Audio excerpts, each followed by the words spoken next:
Okay, guys, welcome to our League of Legends PUGS. Bro, we're actually doing it. We're actually doing it. And hi, guys, my name is Daks, and hosting with me today are Mr. Aris and Zoraion. Say hi to everybody, guys.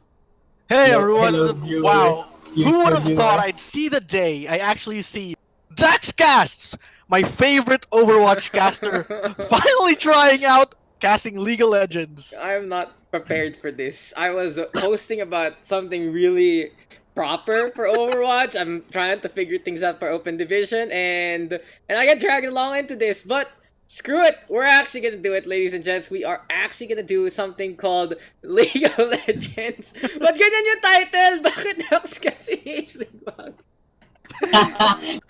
Full name. Utang ina talaga. So, But I'll be honest, I've wanted this for a long time. all of you have wanted this. for the long time. All of you have wanted this. It has been so long. But we are gonna get into it. It's Rockhart as Ryan.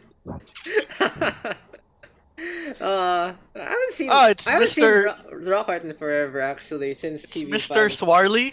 Yeah, it's Mr. Swarley. Yeah, screw it. So I have no idea how League of Legends is actually played in the proper sense. Like I've been watching the thing Riku does, but besides that, I'm just like, I play it for fun. I play top, I play support, and that's pretty much it. So joining me is actually someone who knows the game well.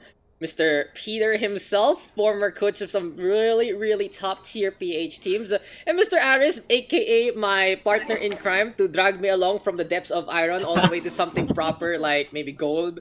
Pwede na yung plat, sige pwede na. But just like suffering with me, and he is a Diamond ADC player who actually knows his shit for quite a while. And this is a very, very different cast. If you guys are, you will realize that this is very different from what I do, okay? Because this is gonna have a lot of Filipino in it. This is gonna have a lot of scuff ass bullshit, and this is very. This is gonna be more of a personal thing. So fuck it, let's go. Yeah, let's Tara. just keep things casual. Tara na. Ba't nag-double yung chat ko? Oh. I think there's Client apparently is big. a bug in the client. Yeah, It's actually yeah. happened to me as well. Okay. Pero guys, you gotta fix this, Mayas. So, since for 3, take turns, don't overlap. This is still a Dax PH production. So fix your shit, or I'm gonna kick you out of the casting side. So, Yo! Yeah. So game. Aris, wait Mr. lang. Rumos. Let's get Aris to talk real quick. Hello, Mr. Aris, where you at? hello. Okay, tinaan ko konti music para mas rinig ka, and I'll boost you up as well. Yeah, because your adoring public looking for you, my friend. And okay, so we are actually gonna get into the game. I think we should actually turn off the music in game, music outside, and we start things off with some bans. So interesting enough, it is a Rengar ban and a Kiana ban. So here on the Pug setup, I'm really expecting most of these players to just ban heroes that they either don't want to play against, or they don't really feel like they're gonna have a good matchup into this one. And who do we have on our players, Mr. Aris? You're the one who fixed up the lobby, and I have no idea who's in here right now. Magtatagalog na lang ako. Oh, sige. Yeah, sure. Magtagalog. Yung dalawang captain natin ngayon, guest players sila sa Memecord. So, hindi natin talaga sila kilala at the moment. So, sila yung pinag-captain natin. Hindi nila kilala yung players, so hindi sila pwede mag-stock kung sino yung mga resident diamond players natin. Ganun. Okay. Again. Okay, but for Mr. Peter, my question is, what do you think about these bans in a more, in the game sense? What is up with a Senna, a Yi ban, a Rengar ban compared to the Kiana, the Riven ban, and the upcoming ban from Mr. What's his name? Is the yellow part the name or the white part? I think it's Claptrap, right? His name. It's Claptrap. It's Claptrap. The yellow tag is that's their clan name. Okay. Or club name rather. The Sandra ban by the tail end. So yeah, what about these bans? What's going on right now?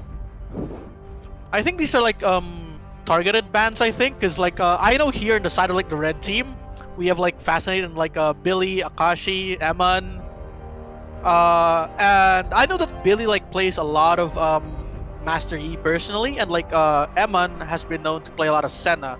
As for the Rengar, I'm not sure which person on the red team plays Rengar, so it could be very possible like the blue team here just doesn't want knife cat jumping out of nowhere, like one-shotting people. I get it, I Meanwhile, get it. here for the bans here so far on the red side, we've seen like the Kiana, the Riven, and the Lissandra. I'd say these are like more meta bans because these are champions that are like featured fairly often competitively, especially like the Lissandra and the Kiana. Like Kiana's been especially powerful as a champion despite the numerous nerfs to her. She's like really good team fighting. She's really mobile actually. Okay, so And, Peter, I have a question for you. Why don't you do this for realsies? Why don't you actually cast League of Legends? Come on, you sound like a fucking encyclopedia already, telling me so much shit I'm learning about. But let's look at those picks right now. It's gonna be a Vel'Koz here for the blue hand side. Potentially be a support, but it might actually a mid Vel'Koz, which is all about that AP being so potent with those laser beams. In the meantime, it's a Sylas and a Rakan here for the red hand side. Will this be more of a melee setup to allow that Sylas to actually get on to get the spell steal into the front lines?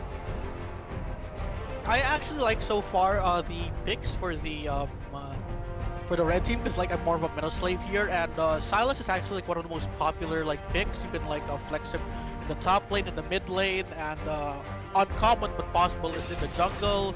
He has like a lot of sustain with his W. That's the meta build right now where you max W with Sylas. And the Conqueror Bruiser build is he has like a lot of sustain as well. Meanwhile, Rakan here for me is he's actually like one of my favorite supports to play. He's very versatile. He has like good engage, he has healing, he has shields. He's like a jack of all trades support for me. And now I can see here this Fiddlesticks lock in by the red team. I think it's Mr. Fascinate himself. He's been spamming Fiddlesticks a lot in like normal games. So I think it's gonna be like Fiddle Jungle here, but it's also possible to flex it in a lane as well if they want to.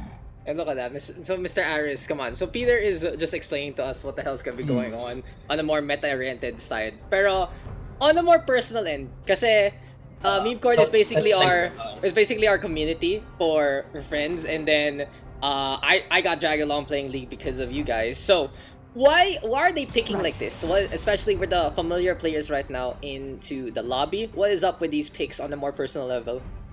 So, yung sa red side, I think yung dinadraft nila ngayon for team fighting. Tapos tingnan mo din so personally, di ba? So parang comfort picks din nila to. Yeah. Mas napansin ko din yung bans nung red side, parang targeted talaga sa players ng blue side. So tatlong yung champion doon dalawa kay Calamitous, mid laner. Binan nila yung Kiana and Lissandra. Tapos yung Riven, alam ko ban siya kay Rodrigo Duterte. Tapos yung Vi and Kane, target ban kay Plaza. Okay, I see. Oh, looking at the bans right now, they're very oriented to a more personal playstyle. And honestly, come on, can I have a assessment check? First, wait lang. Before Peter answers, before Aris answers rather, Peter, what do you think the average skill level of this lobby is right now? I'd put him like gold platinum. Okay, so Aris, what is the correct answer? Platinum plus, I think. Platinum to diamond, mga ganon. Ako personally kasi nakakalawin nga natin sila, di ba? Yeah, so I mean, they're better than average people sa league. Yeah, so there you go, guys. So we're in above average League of Legends lobby right now, and you just have to make sure that you know that this is coming, and this is actually happening. We are gonna get into some League of Legends action. I think my cat needs me, so you guys can take the floor real quick. What are up with these bans? So maybe a set potentially on the top lane. No, it's a set jungle rather here for Plaza. Rodrigo Guerrero playing the Fiora onto the top. Victor mid. Nami support. Oh no, actually, I'm a little confused. It's with Victor ADC with the Nami support here for the blue hand side. And the opposite, Fiddlesticks onto the jungle, Veigar mid, Lucian ADC, Rakan gonna be supporting, and Sylas on the top lane. You guys feel free to discuss that as we are gonna get into the game as I get my cat. Nice. So, Peter, saan side yung mas gusto mong team complete? Well, para sa akin, walang bias pero like personally in terms of drafts na nakikita ko ngayon, mas prefer ko yung draft ng red team. Like they're overall like a lot more balanced. They have like good team fighting. Their scaling isn't actually bad because yung Veigar, we all know he scales infinitely. yung Lucian Rakan is actually a pretty strong bot lane para sa akin. Kaya nila mang bully. They have like a lot of good potential in like short trades. Tas yung sa ano naman, yung sa nakikita ko so far dito sa side naman ng blue team, parang they're going for a more I mean, may team fighting sila, pero feel ko mas bagay yung comp nila for like split pushing. Like, syempre naman yung Fiora, alam naman natin, yung primary win con when you like play Fiora is Pushing. mag-split push lang siya, tas mang 1v1 lang siya ng kahit sinong pupunta sa lane niya. So, ano masasabi mo dun sa comp nung blue side na mix of poke and team fight? Mas all around sila compared sa red side. Para sa akin, like, what I'm curious to see here is kasi is ano yung maging bot lane ng ng ng blue team, kasi syempre wala silang traditional ADC. So I think it's possible they can go for like either Vel'Koz or the Victor can both Victor, flex in the bot lane. Pero I think it's gonna be a lot harder for the Rakan Lucian to deal with a Nami Vel'Koz bot lane. Kasi syempre yung Ininami, yung buff na nagbibigay ng slow, meron na din kasi, nag-a-apply na din sa mga spells. So that's an added slow sa mga spells ni Vel'Koz na gagamitin niya sa Pwede din siya sa Victor eh. Pwede din. Okay, so hi guys, welcome back. I think I should just let you guys cast. I'll just be the spec, you know. It's fine. I'll just be here. You guys sound like you know your shit. I'm just gonna sit here and enjoy my time. Shout out to. I wanna cast you. Pwede, Shout Daks out to. Shout out to So, Keen real quick. And so I've been listening to what you guys have been discussing, and I can really see basically how the blue hand side is gonna play this out. They have a lot of this AP, especially with that Vel'Koz, to really put in the pressure. And the set can always go for some ganks. If the setup is there by level 6, he can go for those RKOs, and this will allow Vegeta to do exactly what he wants into this game. So my question is, how will they actually stop the Fiora from split pushing? For me, the thing they can do here to like deal with the Fiora is it's possible that they can send the Sylas to the side lanes, because like Sylas can also take Fiora's ult. Sylas has most likely is gonna get Conqueror. He has the sustain to like survive 1v1s with the Fiora. So I think if they wanna like have an answer for the Fiora, it's gonna be this Sylas here. Yes. Pwede siya i-gank ng 3-man gank from Veigar, Fidel, Sylas. Dude, I just want the. Can I get the LOL Pacific people to send me their overlays things? Can I have some fraud value coming on in? But here you go. We're actually gonna be able to check out the runes. Of course, in terms of Spectre, is always that natural delay, so we don't need to give a stream delay in the first place, which is okay. I wish you could actually toggle that if ever. Anyway, though, yeah, we are gonna see comments actually onto the Vel'Koz and the Victor. It is also gonna be 2 teleports on the blue hand side. The Fiora gonna be playing that Conqueror, gonna be looking to just get a little more lifesteal after all the damage is being done. And on the other side, it's gonna be a Veigar with actually Glacial Augment, so you're looking for those slows to allow the setup to be a lot easier. Guardian, of course, onto the Rakan, allows him to get on in a lot quicker. And this new Fiddlesticks playing Dark Harvest, what is this all about? For me, I think it's like, normally I'd rather go Predator for like Fiddlesticks, but I think Dark Harvest, because Yuki just wants, more damage to like kill people. Actually, there's something like I wanna like ask Mr. Aris, kasi syempre these are like primarily like your friends. You've played them the most often. Bigyan mo kami ng like historical context about these players. Wait, from, like, ako muna. Okay, guys. First things first. Mr. Fascinates, old-time League of Legends players. He is an absolute legend in the local scene. Champion all around in the community. Coming back after a tour de force from Overwatch, being a 2-time World Cup champion, and we'll see, maybe he'll be back into a pro team setup. Holy crap, how do you spectate in this game? But yeah, go ahead, Mr. I got this. No, manual count, we're doing this way. No. We're doing Can you like click yung eye under all? Okay. Okay. Just tick scoreboard and objective timers so you can like track that. Ooh. Okay. Cool. Let's get into this one. How Yeah. do I remove the replay thing? 30 seconds until Time minions controls. Okay, spawn. it's fine. There you go. I did it. I figured things out, guys. So let's get Nice, it worked. into this one, ladies and gentlemen. So we are gonna have the Doran's ring, and it seems like that it is actually gonna be a top Lucian. How's this gonna go? Oh, like Lucian top's actually been possible. Like I see it a lot in like the LCK and with some players from like the NALCS, because Lucian is actually like a pretty good lane bully himself. Minions Plus he has a spawn. range advantage. I can see him like winning short trades against the Fiora, but by the time like Fiora hits like level 6, Lucian might have some trouble unless he has like jungle pressure here coming in from Mr. Fascinate. Okay, I just want to say real quick, guys, disclaimer, this is not my idea to do this. I still don't feel confident to cast this game, but we're just gonna go about it. Things are being abound, and we do see a ward there. So, when we see a ward like this in Spec, this means this is a red ward, right? This is the red team's ward. Because usually if you, in other games, when you click it, it really changes the color depending on what's gonna be going on. But, interesting enough, it is gonna be a Velka's bottom with the Nami, actually. And in the meantime, on the other side, it's the Veigar and the Rakan together. What is up with this lane? Looking very different from what I know is standard. So, I think, kasi yung, as of now, parang medyo hindi masyado maganda ang traditional AD sa ngayon. Okay. So why are you playing? You're playing mage support instead.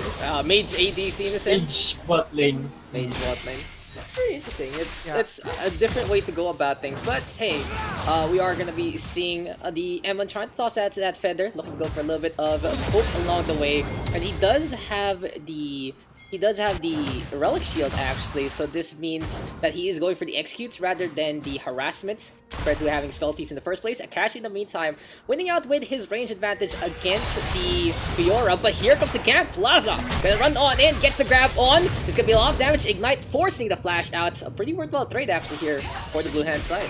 I think yung next action na gawin sana ni Plaza is to come back in top lane tapos igang again for the second time since wala nang Yung pressure return yung gang. Lucian. We'll see how this is gonna go though. The Fiddlesticks actually having a bunch of wards, which is really interesting for this hero. He's able to put some FEGs up as much as possible, and they are also really good at getting the... It's basically a sentry ward in a sense. And it's very, very pesky. He's looking to potentially steal that red buff actually, but Plaza is already on it, getting in the way. So, I think medyo maasim yung ginawa dito ni Mr. Fascin. Like, mabilis naman yung clear lang ng Fiddlestick. However, we have to consider that Chet is actually like a pretty strong duelist here. And he's deceptively tanky, especially when considered the crit coming in from his W. Pero so far in terms of CS, he's had like a better time farming. We'll see if he's gonna try to like power farm to 6, but in the mid lane, he's gonna attempt this gank onto Mr. Calamitous. He's gonna be going for it right now. Tries to get the damage being done. Forces the flash actually out from Mr. Calamitous. Medyo maganda yung ginawa nila dun na chininsisi nila yung fear ng Fiddle tapos sa stun nung Silas from Whiskey. So, yun, nakapag-force agad sila ng dash from the mid lane. And not a bad way to go about things, but here we go right here, right now. Gonna be action going underway by Baron side. First blood though goes over to the Victor. Pretty solid. Plaza getting the CC on, basically allows the kill onto the Fiddlesticks, and Calamitous cleans on up, gets a little bit of extra gold, allowing him to snowball potentially with a level advantage. I think Mr. Yuki was kind of careless there, kasi syempre like early on, Fiddlesticks is like a lot of crowd control, but I wouldn't say he has like a lot of damage, especially with like someone like a Set who has like a lot of innate tankiness and who's generally better at like beating people up early game, especially fragile mages like Fiddlesticks. And the Fiddlesticks, I feel, with the rework, does need a little bit of a setup to actually get things done. And if he's caught that, it's a little awkward with how his abilities work to more or less be initiating over really trying to react to things. especially with the channel on the ultimate. But hey, we'll see what Billy is gonna be up to. Let's look at that quick little mini kills right now. 34 for Billy and 31 for the Velkas of, what's his name actually? Joe Evelyn Curel. Wow. What a what's a fancy name? Yeah, dude, I'm trying to read it, okay? It's long enough. Meanwhile, Mr. Akashi MLG getting the harassment on. Using the piercing light already earlier on, forcing Fiora actually potentially recall, and this could be a plate taken here. Thank you for all those trading PPH.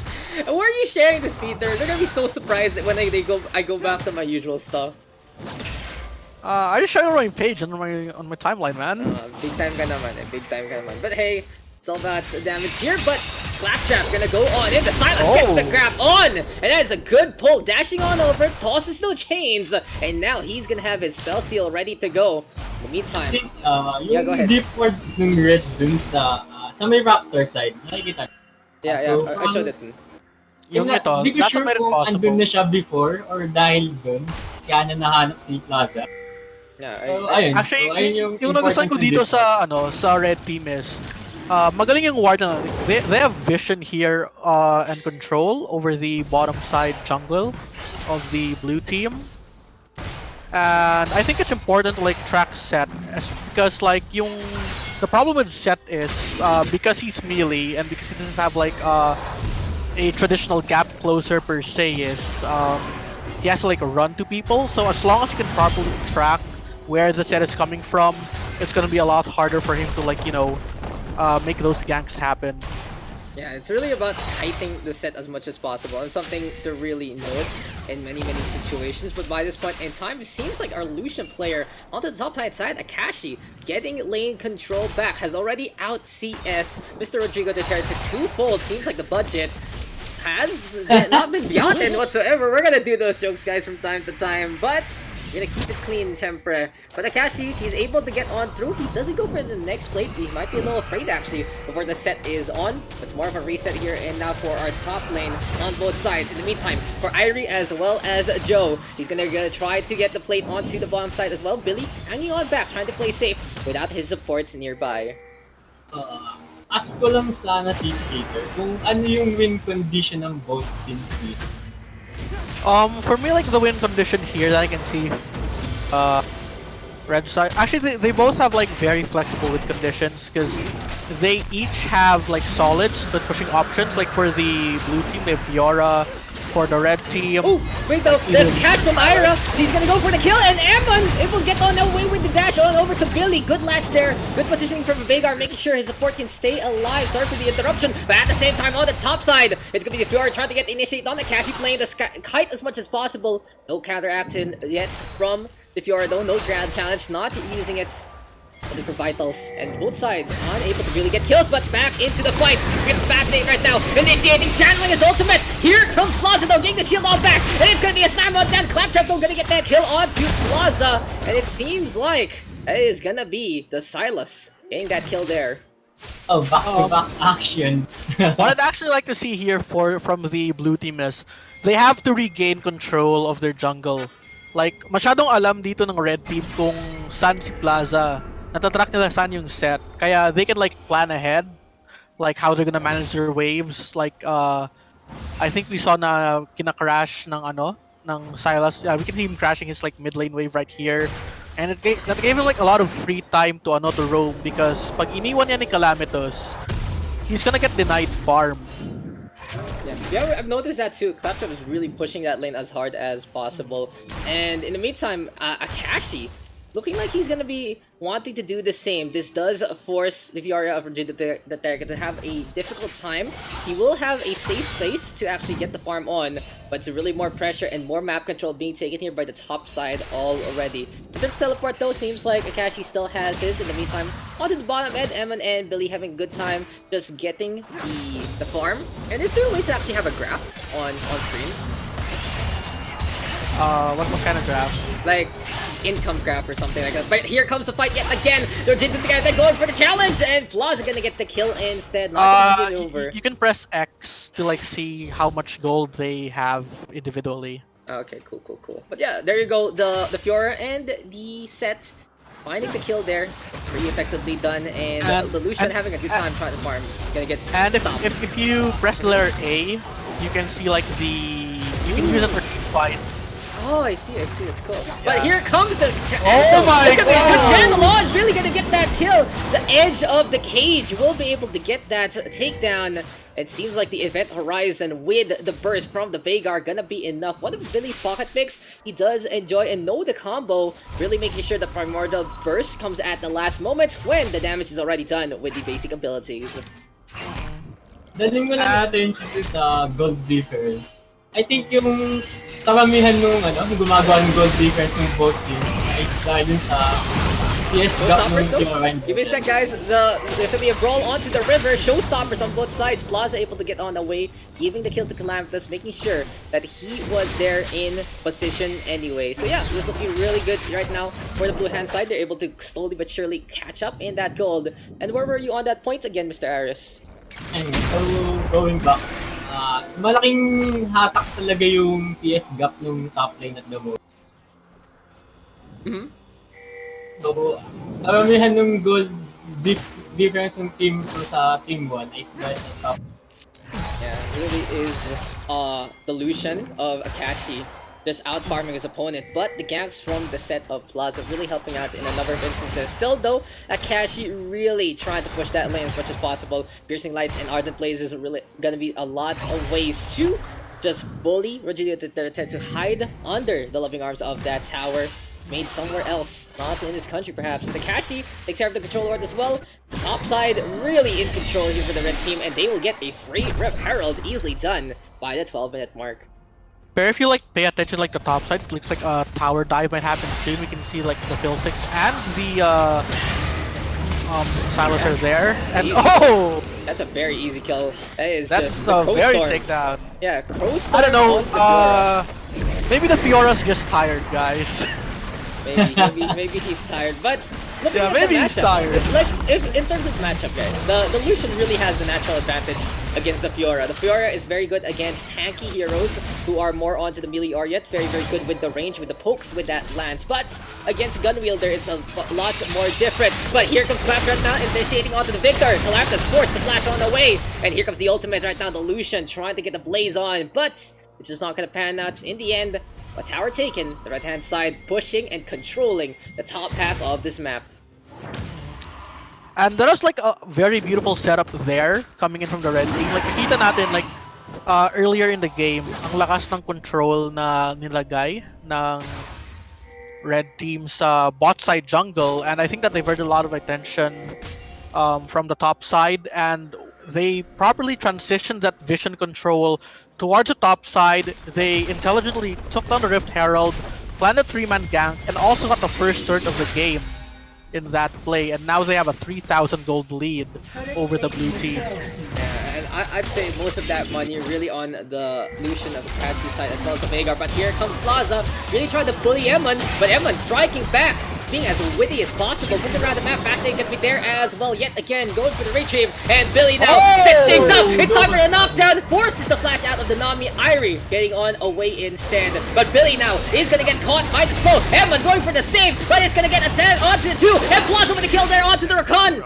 The blue hand side now with the push on in yet again. Fascinating trying to lead the retreat. He's down onto the bottom side. Claptrap though with the Valkyrie's ultimate, maybe laser beams can't be used up here by the red hand side. I mean, I think it started like pretty well there for like the red team, but I think they underestimated just how oh wait. But here comes the life destroying the life form disintegration ray, and here comes Claptrap yet again, but Plaza makes sure that he gets the kill. A push on in there from the Fiddlesticks, not gonna work out. Good snipe though from the Veigar with the takedown. The mountain's gonna rise, and that is gonna be a formation in the way. Still, the fight continues. Claptrap trying to run on away yet again. Plaza in the meantime will get caught by the Oracle and caught by the Rakan with a lift on over. Can Emma put a stop to this? Here comes the showstopper though. Claptrap working together with Billy to get that kill, and the Veigar survives 4 kills to his name. Wow, that was like a that was like a lot of back and forths going there. I mean, it started out well for like the red team, then then they clowned around. The blue team got back at them, and then the red team struck back again. Pero the thing here is, nakapag-control dalawang dragon na on the side of the blue team here. That ultimate cooldown reduction and that added damage will help them scale better later towards the game. But what I want to point out here is Billy on his Veigar is currently 4-0, so he's scaling very well. Yeah, he even has the Hex tech on. And Aris, how do you think the blue hand side is gonna try to bridge this gap? Will this really rest on the laurels of the Fiora getting more farm, or will it be a different case? So, I think kailangan lang nila mag-skill at the moment kasi Beltos, Victor, tsaka Fiora yun eh. As of now, kailangan lang nila pilitin mag-split push yung Fiora. Bawiin yung CS gap, tapos avoid flashing at the moment. Yeah, I think that's pretty much the case. You guys are so good at speaking Filipino, and I'm just like, I ain't gonna try. I'm not gonna try. Do you want me to try? Okay na. Ikaw! Eto na po ang bell ko sa baba. Okay, gago. I can't even get through one sentence. Oh my god. I can't even get through one sentence. Claptrap here going in to Calamitous. The stun is there. He pops the ult and Calamitous getting chased out by the stolen ult. He's gonna blast on away to safety. Yeah, Chaos Storm, just the singularity, really going for the chase down. It's like a Nimbus Cloud just walking over your head and won't rain on my parade, but this might be a kill onto Billy. He wraps on just in time. The Veigar doesn't have really any good ways to escape. His only way to get CC on will be with that Event Horizon, but still, it's all about damage right now from Billy. Pushing on forward, knows the Rakan of Emin is just nearby, tosses out the Hectic. Doesn't get much. Event Horizon will not be able to get connection, and the Dark Matter also with no value. A lot of vision. Wait, I just want to talk about how really vision-oriented the support of M is. He's able to push on in so deep with the rest of his team, especially also alongside Fascinate on that Fiddlesticks, and they really know exactly how their opponents are moving around the map. Vision control and ward score so important in a game like this. And Calamitous in the meantime fending off the Silas for a little more. He really hasn't put as much of an impact though compared to Claptrap and his antics. Anyway, I think something. Yeah. Wait, yeah, nothing much. you can see a gank coming in. Yeah, there you go, Calamitous. Able to get out of the way. Calamitous, Yeah, very safe. He's very safe. Yeah, what are you saying, Peter? Something I want to point out here is one of the primary win conditions here of the blue team is letting Fiora to split push. But wait, you can see a team fight happening in the bot lane. The Charm coming out from the Rakan, the Tidal Wave coming in from Nami. Now Billy is in trouble. He flashes away to safety. The life form disintegration rate comes, but nothing happens. Now Akashi MLG teleporting to bot lane. He is chasing down. Oh, another teleport coming in here. Wow. Oh, a huge wave, and now Fascinate gonna get the kill onto Aerith. It's gonna be a multitude of abilities from both sides, but the red hand team will get the triple instead. Good turnabout, teleports around, and a full squad onto the bottom side. This is gonna be a tower pretty much secured by the red squad, but it seems like finally they're gonna be able to play the split push game at the cost of his bottom lane. Sometimes, guys, the top of the pyramid really has to sacrifice the bottom half to try and get something done. Wow, that's a very beautiful collapse there coming in from the red team. We can see that these players have probably played with each other for quite some time. That's a very coordinated turnaround there. Exactly, and that is one in time potential here for the red squads to keep on with the pressure, but they will retreat, enjoy their spoils, and it seems like we are going to get the Zonias for Mr. Fiddlesticks. He will be able to be safely in a good spot after channeling his Crow Storm. In the meantime, Reverie here for Rakan. Gonna be a lot more movement speed, but on the opposite end, the Fiora actually getting an item. It's a Blade of the Ruined King, good for that max HP bonus damage. I'm actually a bit on the fence here over this item choice from the Fiora. The BRK, yeah, they're not really many tanks, but it still does provide a little bit of that utility and the movement speed. So we'll see how it's gonna go. Very good for the kiting to try and go for the gap close, but it could have been better item choices. Still contesting the dragon, really gonna be out in front, and here comes Emin trying to initiate, but he stays way too long and will just get punished immediately after the grand entrance. Ultimate though used up already by Calamitous. That is gonna be the singularity floating around the Chaos Storm, forcing the red hand side to back. Yo, you can move the characters in the scoreboard around, so it's more uniform. Just click and drag. Ooh, that's cool. Okay, So okay. you can like drag Yeah, Fiora to the top. I will do it. I will do it. I will fix it the way I know. Okay. Okay.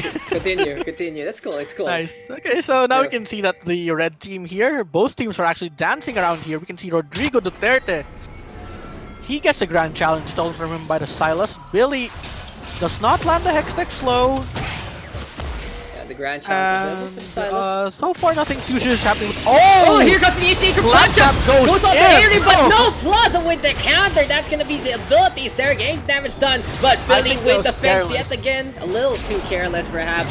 Going in on the 4. So someone wise once said you can't go into 5, but here comes the push on in yet again. Fascinate with the Crow Star, blinking on over. Plaza gonna take the front of the damage, but don't try to be the front line. Goes for the fencing at 6. Will he get stunned up? Yes, he does. The Vel'Koz though, just keep the what do you call this? The little midget of Billy getting the damage there in Yordle. behind.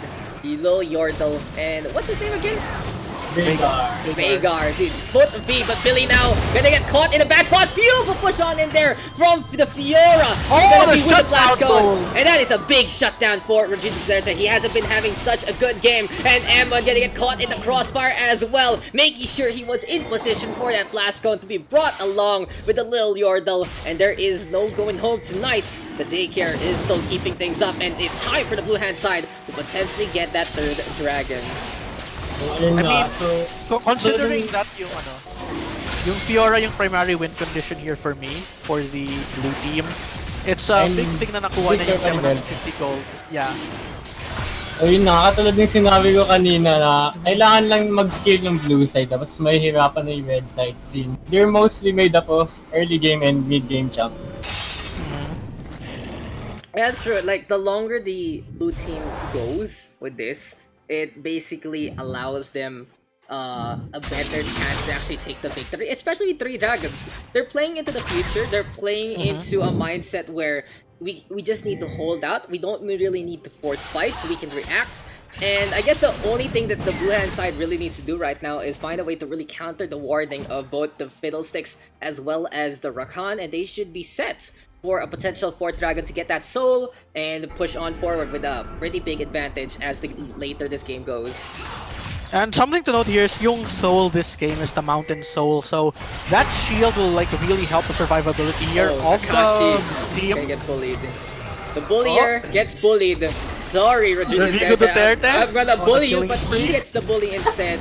The Fjord got 2 earlier on. That and then sounds the so third. wrong. No.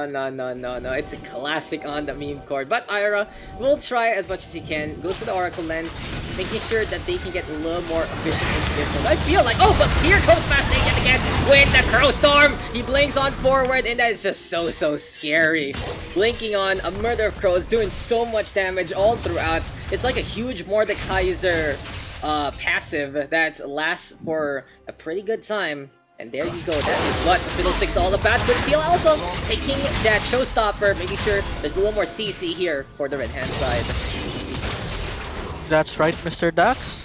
Actually, what I'd like to see here sa itemization sana ng Silas is he should like just build tank here. I think he's trying to force the Quick little Triforce. second, Evan gonna get on away, tried to go for the grand entrance, but unfortunately the Veigar's Event Horizon doesn't really get the connection, and in the end, Evan has to retreat the Battle Dance, allowing him to get on away. In the meantime, Akashi fending off the Fiora of Rodrigo Duterte from that split push, but it seems like Mr. Zaire here looking pretty confident. He does also have the Executioner's Calling to potentially mitigate any kind of lifesteal or healing onto the side of the...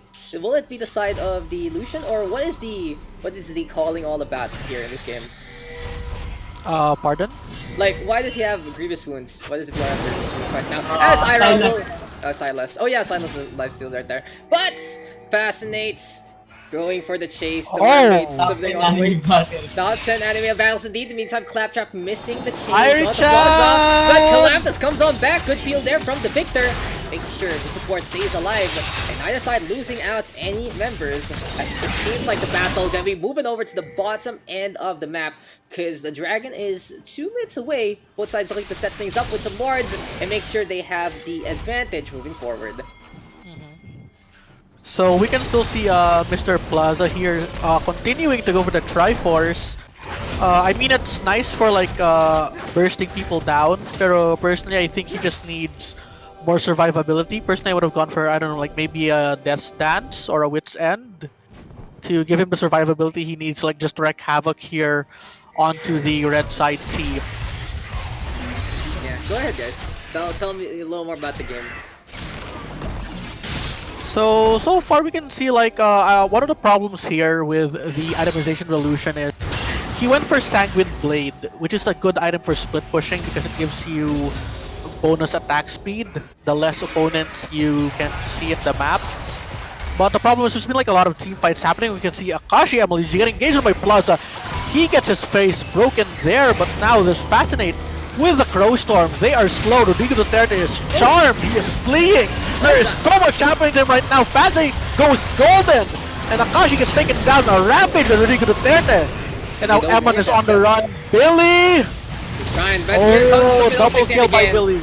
And the Veigar will be able to get those kills. That was really, really interesting. So Fascinate went for the initiate, and Evan realized that's not going to connect as well as it should. Did go for the initiation, did go for the charm, brought along the set of Plaza, and in the end, the Crow Storm just gobbling up the Gangster. In the meantime, on to the middle end. Few recalls here and there. They're looking for picks to potentially set up for that dragon. They cannot afford to lose this one or give up that soul into this fight. So what actually something that's amazing for me is here, even though the blue team here is like 8,000, no 6,000 gold behind, they're still managing to put up a good fight here against like the red team. I think it's because like the red team, they're somewhat too mature with their team fight. Pero here we can see Claptrap in the top lane, just slowly pushing it down. He does not have his teleport up actually. So this might be a 4v4 in the dragon. Risky, actually, like they might have to give it up actually, but they will have to go for the initiate. They can't afford to give up that mountain soul to the opposition. Aside from but there you go. They just pretty much give it up. Life Force disintegration yet again from Memecord will get caught by Fascinate. So and the jungler takes down pretty much the bottom mage on the opposite end. It's a Victor with the kill onto the Veigar. Emma trying to get the ground and it again doesn't get too much, but in behind Fascinate, that's gonna be imposing. He's looking so scary, a nightmare walking around before Christmas, and Akashi with the kill takes care of the Nami. Bubble's gonna get busted down, and the red hand side, sure they lose out on the soul, but they will still get the advantage. So good job there by the blue team to like secure the soul, but at what cost? They lost their top inner turret, and they gave 3 kills away to the red that team. CC onto Rodrigo Duterte. He had to go for the grand challenge just to make sure he'd have a little bit more of that counter to get on away. But with the Fiddlesticks, with the Silos, as well as the Rakan, you're just getting lifted, getting pushed around, and just getting feared along the way. Now, Mr. Aris, how can they actually play this out? What can the blue team do in a scenario, even though that they have Soul, they're getting to push into that base? Actually, I think kaya naman nila pumitas, pero if 5v5, hindi talaga nila kakayanin yung comp ng red side since ang daming AoE damage from Fiddlesticks, AoE na CC from Rakan and Veigar, was Silas to pick off the squishier members of the blue side. That's true. That's Para sa akin, true. yung kailangan gawin para sa akin, Aris, ng blue team is they have to bait out yung mga cooldowns ng red team before engaging. Or pwede din nila daanin na lang muna sa poke since may Veltas and Victor naman sila. Tama. Ayan, si Billy nahuli. Billy gonna get caught there. Gold. Forced to use Oh, Billy is all alone. The Yordle is running for his life. The Blast Cone is there. He blast goes over to safety, but they not land. And the Wolves are gonna get the kill for Rodrigo Duterte at the tail end. Wow. The Ignite actually connecting. That's the problem with the Veigar. There is no real way to get on out beyond killing your opponents. I don't think they should Baron here. It's a bad idea. Fiddlesticks is up. Mabagal take nila since last ng Aegis. Oh. Yeah, tama ka, Mr. Riz. Yeah, it's honestly, since there's no real agency on either end, as the Vel'Koz basically gives up his ultimates to the Sylas, there's no real direct damage against the Baron, so it will take a long time. Here's the Blue Hand side. If they have the pick, they should just potentially go for the push. They have the Soul in check, and the Mountain Soul gives them basically makes them a lot more tanky with that shield. Pretty effective into this game, where when you get CC'd, you need to survive. Yeah, that is right. And now we can see the Baron dance here being done by the red team now. They're just gonna like clear some vision here of the blue team. You know, something I really like seeing here sa red team, despite like some of their blunders in team fighting, is that their vision control has been pretty good here. Like, plenty of their members actually invest in like, you know, control wards. So even though they weren't able to like take those dragons, they were able to get like a lot of revenge kills there. They didn't let the blue team take objectives for free. Yeah, it's pretty admirable actually. They're making sure that even though that these objectives, these dragons are being taken by their opponents, they still really put up a fight. They do get picks, and in the end, they have this 8k gold lead. So they're pretty set up to really go into the AP approach with the Veigar, as well as the Fiddlesticks having some nearly large rods, potentially some Rabadon's net caps actually to destroy their opponents upcoming into the next items. Is there such a thing as a rod that is too needlessly large, Mr. Daks? You know, you can always have a big rod, but it's all about how you use it. And so far, Billy as well as Mr. Fascinate have been using their rods pretty well. But anyway, you know, let's stop talking about dicks and let's get our heads into the game. Whoa, we're talking about rods, not No. We call it how it is. It's my stream! This is not a tournament. What is this, LCS?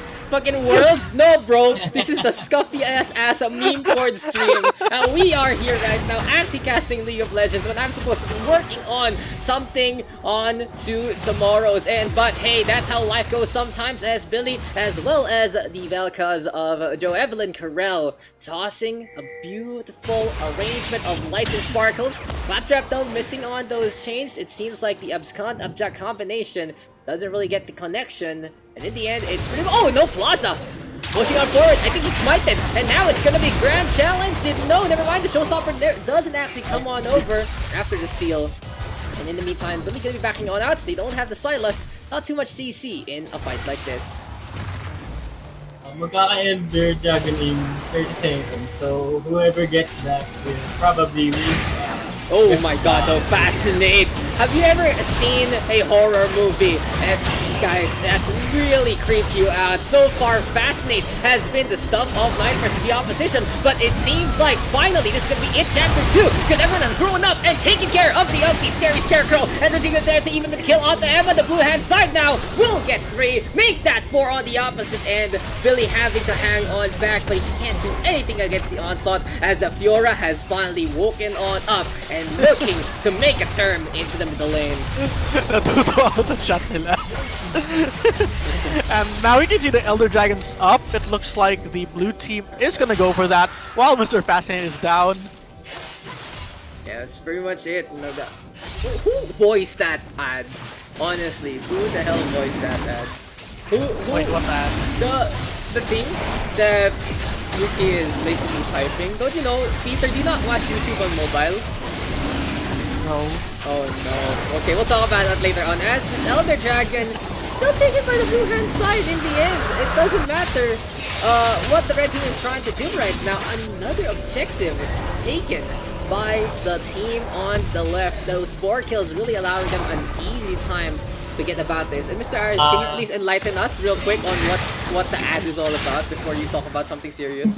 Hindi ko pa napapanood yung ad na yun. Gago na, tama na, I will play it. Hanapin ko, play ko on stream. Paala kayo. Saling ko lang sana yung attention dun sa god deed nila.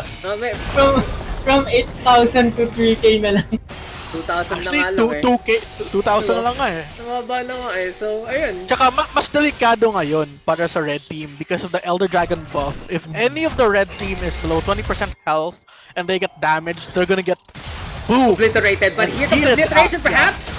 Billy trying to Oh. get the cage on the event of Rise. It's also not, but Vegeta Terce looking pretty tanky with that Mountain Stone, with the Lakas ang natural. late game. Yeah, Ni Rodrigo Duterte. this is pretty much really looking good for the Fiora. Can identify vitals here, there, and everywhere to do some really significant damage. The shield basically allowing him to survive so many ways to come on back with the counters, as well as every takedown giving him even more of that healing. And in the end, it's not Blue Squad trying to make sure that they can get Baron, but Evan trying to get the peel on as Fascinating gets caught. Flash on board, Fascinating right now with the Arbalest to make sure he survives, but it is going to be the execution there thanks to the Elder Dragon. Evan going to be next on the list, and that is 2 of them done. The feathers as well as the sack of potatoes both gonna fall on over to the hand of House Laurent, and the blue hand side onto the middle lane they go yet again, looking for a finality perhaps, or will this be Baron? I think this is gonna be a free Baron here for the blue team. Wag ganun, Kate. Huwag ganun, Kate-chan. So ano masasabi natin Aris tungkol kay Rodrigo Duterte as a person, as a player, as a trash talker? Resident trash talker ng Memecord. Most toxic. UP student, by the way. Ang gusto ko lang masabi, guys, sorry, sabi ni Akashi nung umpisa, sorry, Mr. Zara, I have to bully you in lane. Pero ngayon, level 18 Fiora with 210 CS, with a Wits End to make sure that there is that MR with a bunch of different antics and damage being done into the front line. Even goes for that. You know what I Mortal think Reminder. Rodrigo Duterte needs to, like, you know, complete his item build? What? If he went for that Mercurial Scimitar so he could, like, have an additional way to, like, prevent... Yeah, the QSS, the Quicksilver, to Yeah. for that CC. Yeah, it's true. Yeah, to cleanse the fear or the stun, he'll be even more unstoppable as he goes on his, you know, as he continues his rampage, just Bro, taking names. Don't give him ideas to stay in power. Okay, come on. Okay. But Silas gonna be recalling on that. Did go for a little bit of farm, pushing that top lane, and in the meantime, looking at that kill gem as well as the Spectre Scout. Is this gonna be the, what do you call that? The Spirit Massage coming our way, or what is the Silas actually building into, getting some MR and tankiness for his build? I think he's going for the Spirit Visage, considering it's the Kindle Gem and the Spectral Cowl. Yeah, that's like, I'm just making sure that I'm right thinking about the components. But in the meantime, with the same integration rate yet again, and Claptrap will say thank you very much. I'm gonna need that laser beam later on. But Billy gets the catch onto Plaza. A lot of damage being done, but the set is quite tanky. And you can really see the effect of the Mountain Soul helping them out in so many ways. They take a free hit there from the Veigar. And Claptrap gonna go in, will get caught, will he survive? That's what the Rakan is trying to do, but the time away right now, shield! running on over to the right-hand side, and here comes the Crows yet again, courtesy of the Fiddlesticks, onto both fronts, but Rodrigo Duterte looking unstoppable yet again into the front line. 2-3 goes on the board, and this might be it. Fascinate gonna get caught on at the nightmare before Christmas again, stopped by Halloween, and Claptrap, the lone survivor, he tried to initiate for his team, and Go it next. might be it. It might be game, ladies and gentlemen. GG gonna be called. And what were the key points here? Let's start with Aris. Why did the blue hand side take this victory? Hindi na-maintain ng red side yung lead nila. Kasi ilang beses din sila nahuli nung set. So, props din sa set ni Plaza. Para sa akin, the problem here with, like, the red team is they had, like, a good start. They established, like, a lot of vision early on, control the bot side. But the problem is they couldn't, like, translate any of that vision into, like, objectives. I mean, sure na pick off nila si yung set ni Plaza. Pero I think it's because of the scaling nature of the Veigar there that they weren't able to, like, take any dragons. And because you have, like, 3 people in the bot side who are actually very slow at taking down dragons, that's what actually cost them the game, because of the scaling here coming in from the blue team. I see. So, not that. Yung sa comp din pala ng red side, since yung tatlong main damage output nila, puro magic damage. So, nag-itemize lang yung carries ng blue side, yung Flora Wits End. So, nakatulong din sa ma-avoid yung burst ng Fiddlesticks and Veigar. Yeah, it was just such a good investment basically from the Blue Hand team. They've been investing on Dragon Souls, they've been investing on trying to play the late game, and you can already say that the Fiora had such a terrible start against the Lucian. Good on Plaza, going to help him out in a few instances, actually trying to turn things around and forcing to Akashi to be wary. And Akashi really falling off pretty quickly into this game. Like, he was so strong in early game. The red team having complete control of the top half of the map, but as it went on, it seems like the Lucian didn't really get too much done. He was getting caught by Rodrigo Duterte after the first few kills there from the Fiora, and in the end didn't really become a factor. Why is that so? As I remember, Lucian is like an ADC. What happened there? What I found weird, I guess, is like the laning. I would have preferred yung Silas top versus the Fiora, Veigar mid, and Lucian Rakan bottom, because that would have allowed the red team to, like, better control dragons para hindi masyado mag-scale yung blue team. Yeah, so are we gonna get the next game going, Mr. Aris? You are in charge of that. May tanong na ako. Kung papapiliin kayo ng MVP players, sino pipiliin niya? I'd say for the red team, there are a lot of plays by the Fiddlesticks for the red squad, and he made such a big impact for Vision as well, alongside the Rakan.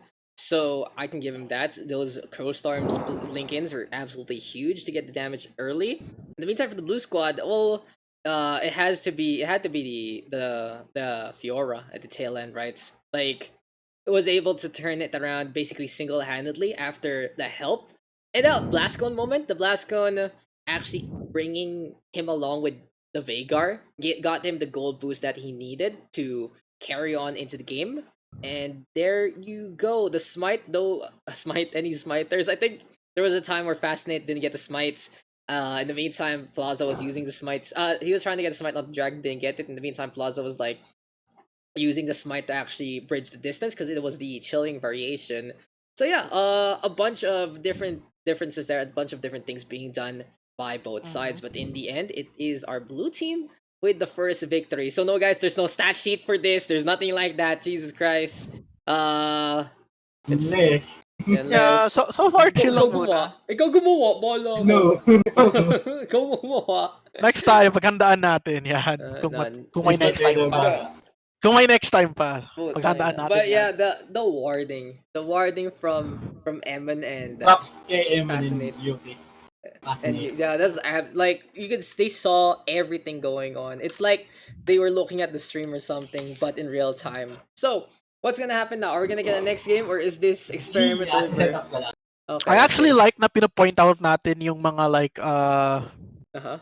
losing team MVPs kasi like syempre like normally for like most people they only like see the winning side of things, pero syempre you have to consider ano yung mga tamang ginagawa ng losing team in order to like properly break down games and stuff. And so you guys, the VOD is up there. That's this is why we stream on Twitch, because Facebook's like, no, you can only do it later on or whatever. Actually, I don't know how Facebook works nowadays, but it's just up there if you wanna check out what the hell you guys did into the game. And I had no idea what was going on for most of it. I like that I could highlight here on the left side, like, ooh, I can see what ability they're using. That's cool. So League of Legends, it's fun enough, I guess. Maybe we'll see Mr. Aris playing this time if he does have the slot, or maybe even Mr. Zoraion into our games. We will be checking out though who's gonna be able to hop on into the lobby 1v1. Are we gonna cast a 1v1 also? Pero alam mo kung sino yung gusto kong i-cast dito, Daks? Sino? The 12-time champion, Mr. Dodge This! Si Mr. Champions Cup himself. Yeah, Mr. Champions Cup himself. So wala na pala si Mr. Aris. So, he is busy fixing up the lobby. Put me on spec, sir, real quick. And now we can see Yumio! So the comeback! So guys, real quick, it seems like Yumio is back. The old school Garena community manager. If you guys are looking for skins, don't ask her because she is away from that for so long. Kami ay inaapi ng Vigilance show. Are we actually gonna get Vigi in? Will we get like some more on the God, like? are we gonna see Yes. Vigilance, the younger brother of the legendary Snoy. Will he play? Yeah. Tignan natin ano mangyayari, Mr. Dax. See, we'll see, we'll see. Mhm. Yeah. Give me a sec. I'm actually checking out something real quick, Mr. Oops, Mr. Peter. I left that. Sorry, I'm just checking out like a Discord thing real quick. Uh-huh. But who's gonna be playing else? Who else has been into the lobby? We got Joe. We got Clap. Will we get Vigilance? Is Vigilance here already? I don't see him.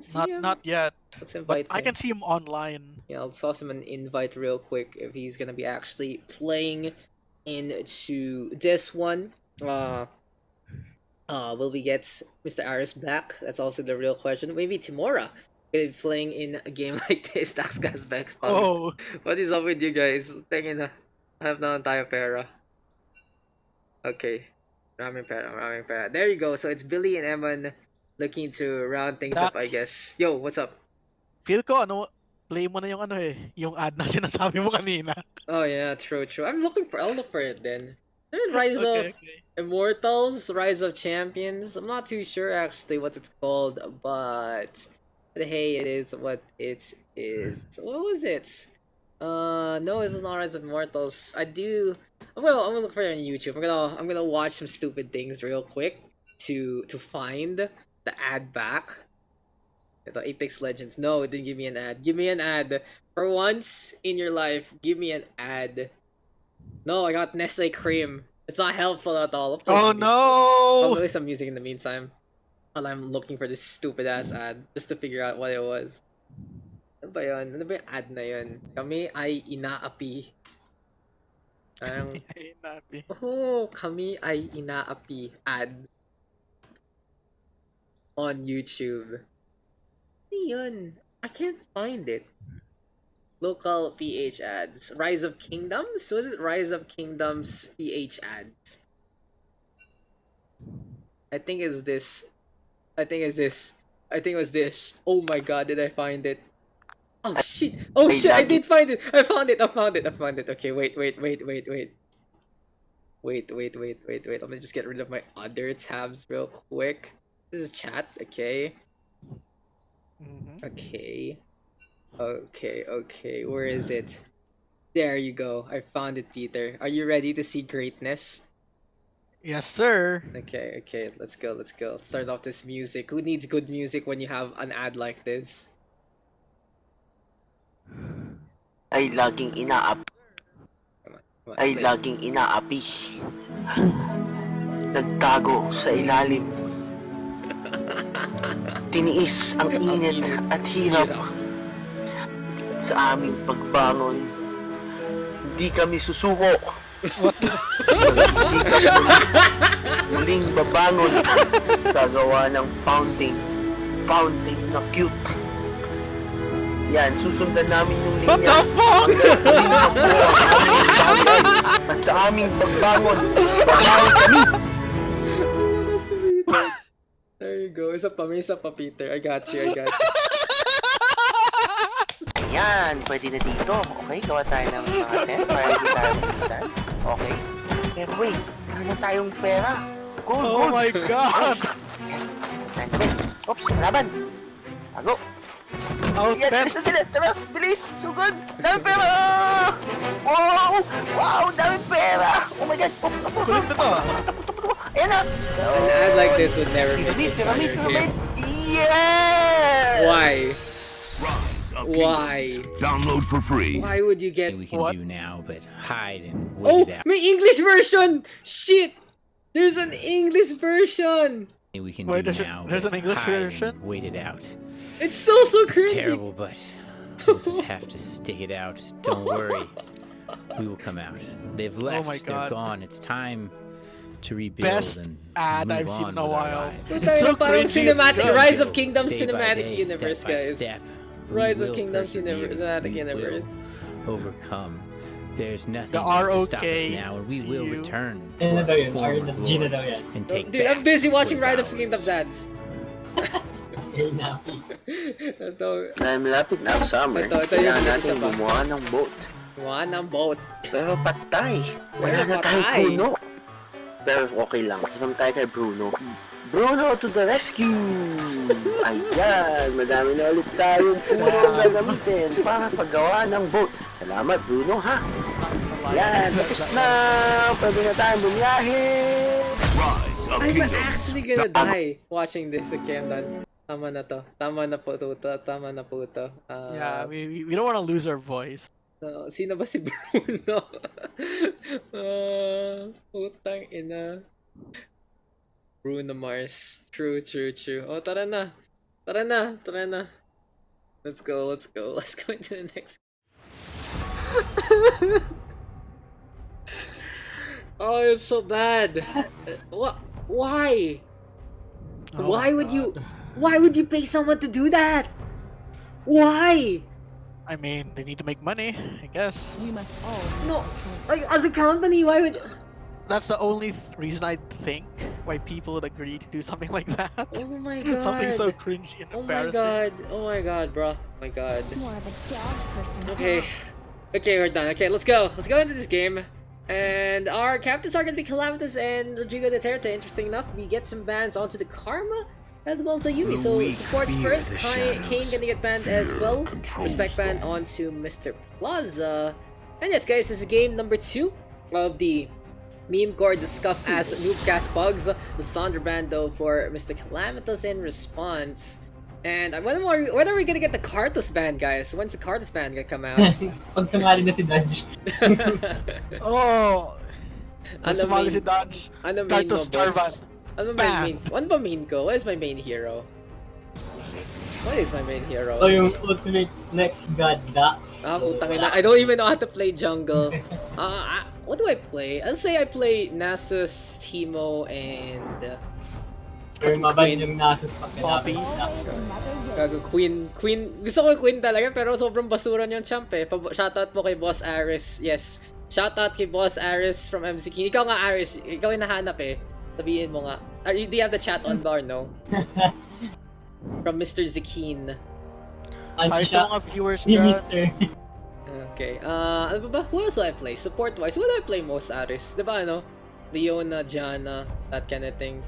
Really depends. It really depends. I just don't have enough champions to play who I really want to play in the first place. But, okay, let's get into this one. So we have our 3 bans already at the initial part that you follow there, Scooby-Doo 21. And it is Yumi, Lissandra, Nami versus Aatrox, Kane, and Karma. So 2 bans directed at Plaza, interesting enough. We also get the Karma ban against Emin, I guess. Yumi ban in response against Hindi. Irie. Tama. Karma kayo.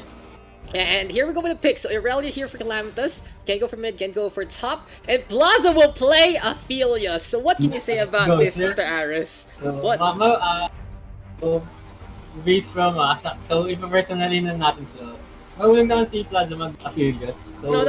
There's something I need to talk to you about. How do you feel about the Aphelios now? It's not even about Mr. Plaza. Like, what is up with Okay, Aphelios okay. nowadays?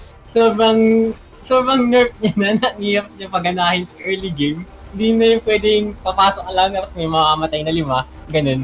Kailangan mo na talagang isipin yung weapon mutations mo. That's true. And in the meantime, here we go with a few more picks. Amumu Talon. So potentially, it's gonna be fascinate onto the mid lane. Aurelia gonna be for the top. Cassie did no in response for Rodrigo Duterte, and it's a Morgana actually here for Emin. Interesting. So they will have the magic, basically magic immunity for a while. And the Caston, if I remember correctly, a very, very imposing mid lane, depending on the matchup. What do you think about this upcoming Caston versus Talon lane? I think Talon should like shit on Kassadin early. Uh-huh.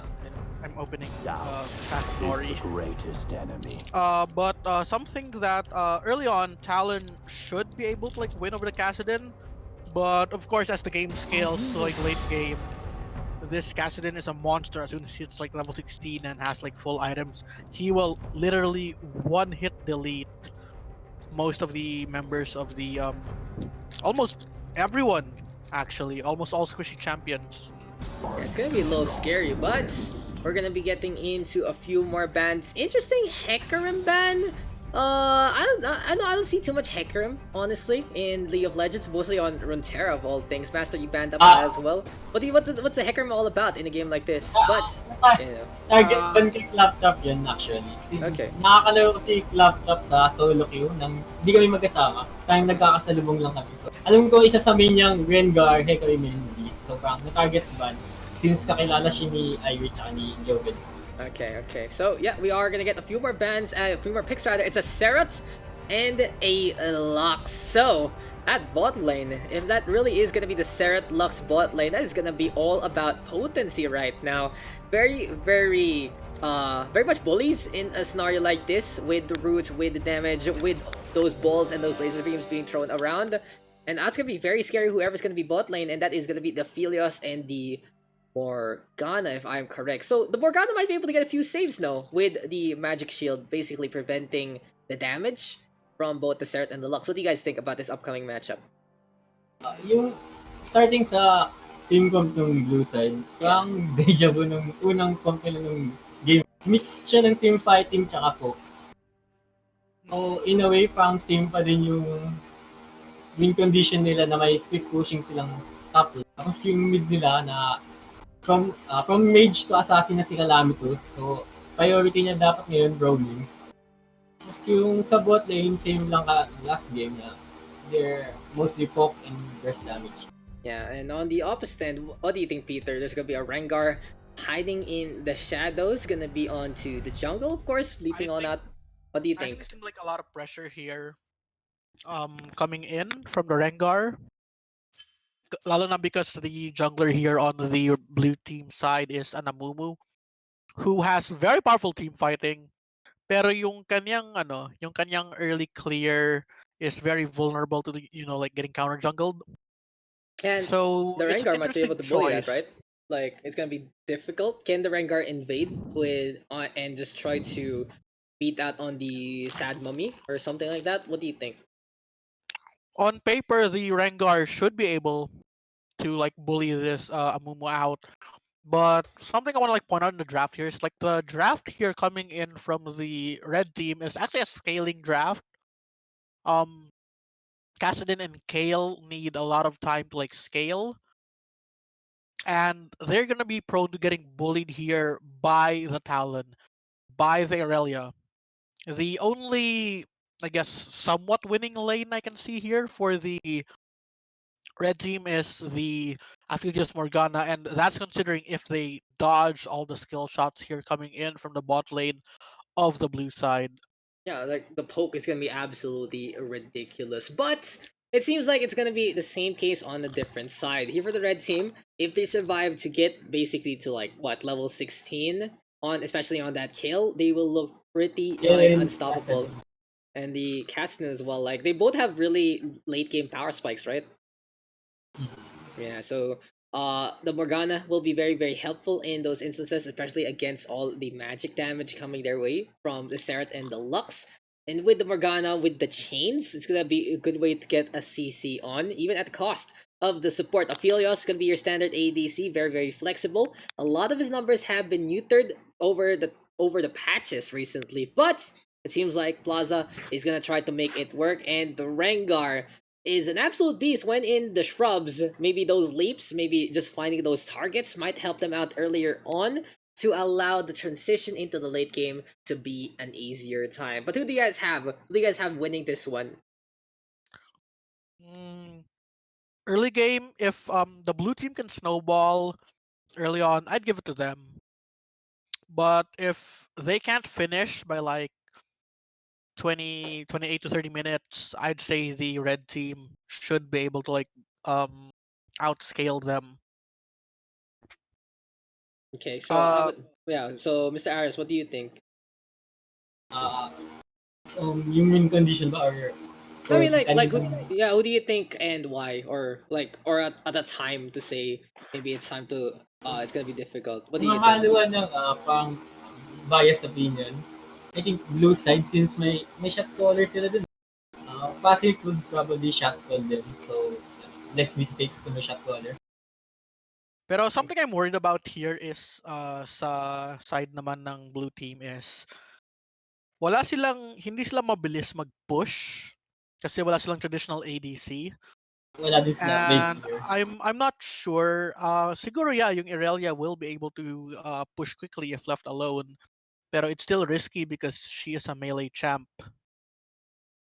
Look how fucking edgy the Amumu looks. Wow, it's Imumu. It's a fucking, it's like one of, if you guys remember when you were like, if you're my age in your grade school or starting high school, and those emo ass posts where you're listening to My Chemical Romance and they're like chibi things with skulls that like to hug each other and shit like that. That's what it looks like. Huh. That's what it looks like That indeed. The that is my 20,000s. childhood. That is the childhood right there. But let's talk, Here let's look at, aside. dude, let's look about these runes. Electrocute onto the Talon, give provide a big burst. Of course, can we conquer on that? Aurelia, make sure that he can get some adaptive force, make you a little more potent as he fights. And of course, that healing doesn't hurt. So a lot of burst damage here onto the blue hand side, even an electrocute onto the Imumu to make sure that as soon as basically those wraps are enchained onto you, well, you are gonna be dying pretty easily. On the opposite side though, we are gonna have the Kale with the Conquer alongside the Aphelios doing the same. Interesting enough, it's a fleet foot for actually for the cast then. So what's up with the Kale and the Conqueror? Is it gonna be really good into the late game? But early game, I don't see it having really any use. What do you think, guys? Early game, I don't think the Conquer is gonna help the Kale trade a lot, especially considering how much burst is present in the comp of the blue team here. But late game, that Conquer will be able to like help the Kale just sustain herself as she sweeps people with her fiery blades of justice. Yeah, that's true. That's true. So it's gonna be an interesting lane into this one. But here comes the invasion. They do have 4 of them actually rotating down below the Rengar in the meantime. Gonna be exposing himself to the Talon, and yeah, what's this all about? They do get scouted immediately. Good ward placement already from the blue hand side. Yeah, so the invasion, it's like, okay, we're gonna get out of here. That's pretty much it. That's all she wrote, and it looked like something's for gonna me, happen. tama lang yung ginawa ng blue team because early game you want to protect the Amumu. I think I would have preferred if there were some wards placed by the red team. I don't agree where they placed their wards. I would have warded raptors or wolves. The reason being that I want to be able to track the pathing of the Amumu to at least make it easier for the Rengar to counter jungle and invade and bully the Amumu while Amumu is still vulnerable. Yeah, the Amumu is pretty much still trying to get wrapped up in his own bandages. But, it's time to cry against those creeps and just get the damage done to get that blue buff. Starts here for the blue hand side. In the meantime, for the red team, it's gonna be a red buff to initiate for Claptrap. He doesn't really need the mana regen as well as the cooldown reduction of the blue ward. But, oh, hello, I think we crashed. Guys. What's happening? Most of the laners.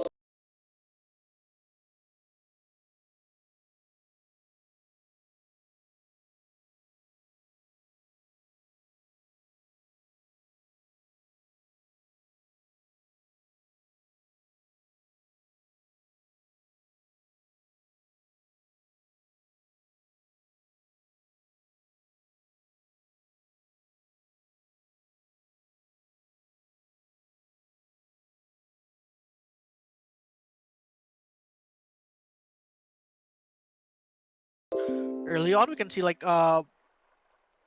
mga laners ng blue team, binubully nila yung laners ng red team, which is good because they need to shit on the red team during the laning phase as hard as they can. Yeah, so we quickly disconnected because basically the League of Legends crashed and brought along OBS with it, but we are back and we are fine. It happens sometimes, but it is what it is. It's already scuff anyways. I don't really care. It's like, okay, that happened. Let's continue on to the upcoming game. So what's going on, guys? What are you missing out? How is the laning so far as we try to load on in again? So far we can see Mr. Fascinate 20 CS to 9. He is wait, now, Peter. decimating Peter. We can't actually see them, so you're telling us You tell us something. You don't say this. Okay, there we're back. Okay. Okay, so yeah, you were saying. Sorry. I just wanted to be cheeky while we were loading. Yeah. So anyway, like early game, we can see like in terms of like the CS numbers, early leads being accumulated here by the blue team away. Actually, it's besides top lane, it's fairly balanced with the mid and bot lane. I think it's just a matter of like how they manage their waves, I think. Yeah, but it seems like as we missed out a little bit of the initial action, Plaza already forced a recall. He's been taking a bunch of damage potentially from the Seret as well as the Lux, because look at that mana count. They've been getting hits left, right, and center. Of course, that will really help them out into this early game with the mana flow band as a rune they use, getting some max mana back for every single harassment that they do. Claptrap in the meantime, hanging around the bottom side. Will we see a gank onto those mages? Maybe though. Onto the top side we go. Let's look at this matchup. The Kale, of course, gonna be a little behind in that CS, but Billy not looking worse for wear actually. He does have a lot of healing with the Corrupting Potion as well as the Biscuit Delivery online. The meantime, Rodrigo Gutierrez trying to make that cast in the work, harassing Calamitous just a little bit onto the side. And it's more of a standstill here and now about tracking where that Rengar goes. So we'll see how the flow of this game is gonna move on as people are gonna get their ultimates very, very soon. So far, Yumi has had chill time. Just clearing her jungle. No knife cats jumping out of nowhere yet. Oh, the bind does not quite land there. Calamitous gonna be able to get on away pretty easily from the Kassadin. Fascinate again versus Billy has been basically the CS show in a very, very passive game so far. When do you think the action is gonna start turning into something else? Actually, may dragon na ngayon, pero ewan kung kailan nila ipa-prioritize. Depende siguro sa pag-back ng bot. Oh, wait, tignan natin yung jungle nakita natin ngayon. Oh, okay. Oh god, guys, the Scuttler! The Scuttler is dying! Oh no, the Scuttler! And no, Yumi getting ganked by Knife Cat! She is getting taken down. That is a revenge kill there by the Rengar. Oh, okay, real quick guys, I have a question. What time are you in? What's your time right now? 6 minutes. Oh, I'm at 5:40. Ooh. No. Okay, so this is what we do, boys. You can't cast from there. I'm a stream. Wait, I'm a stream. His first blood does go over to the Talon apparently. Director Cam not gonna get that fascinated. In the meantime, trying to push on forward and give me un segundo to play. You guys can't watch from your clients anymore. You gotta watch what I'm showing off into this into the broadcast. So there you go. Seems like there are a bunch of kills happening around the map. The Rengar will be hooking on to the top side actually, but we'll go for the recall instead. Maybe really faking it out. Fascinate does have his ultimate online and can really make a diamond of despair if the kill gets caught in the middle. So Mr. so Peter, far... you gotta watch in Discord, huh? Because it's Fascinate initiating on, forces the flash, but Billy still too close. Will get taken down. Easy kill there for the Aurelia. What do you think about that, Aris? What is up with that top lane matchup? Sobrang passive dapat ng game sa matchup ko. As in, okay lang na mag-miss siya ng CS. Huwag lang siya magbibigay ng free kills sa Aurelia kasi yun yung gusto ng Aurelia pick. Kailangan niya mag-stable agad as much as possible. I think for the Kale here, it's a matter of like learning how to like lose graciously. Yeah, you just have to be behind, right, in a matchup like this. But Calamitous and Rodrigo Gutierrez are gonna be meeting each other in pitch combat, perhaps. Never mind, the first toss of the Talon gonna get ignored, and it seems like the Rake won't get much there. Good time though. Recall gonna be coming online. And the Aurelia Fascinates, still looking to find opportunities against Billy. Yumio gonna be there as well. It's time to gank the Angel yet again. Forces the invulnerability. Billy trying to get on away using that Divine Judgment, but it's a little too late and the kill goes over to the Amumu. Is that the right call? Doesn't the Aurelia want to snowball and get even bigger into the early game? Oh, that was a nice gank coming in from Yumi. So now it's 3-1. As expected, the blue team will lead early. For me, it's all on Rengar right now to carry the early game. But here goes, yeah, speaking of that, leap on in, Mumu! Gonna get caught by the Rengar. That is the revenge kill that Peter did talk about earlier on. And on to Fascinate, he jumps on over as well. It's time for the blades being tossed, trying to get the dance on through. But in the meantime, Claptrap disengages, but it seems like Virginia the was looking for a fight yet again. A Shadow Assault perhaps from Calamitous might be able to get the catch up, but no, it's not gonna happen. And they will get for a quick little reset onto their lanes one more time. I think may miscommunication dun. Since kaya nila i-turn yung fight na yun dahil may empowered ability yung Rengar.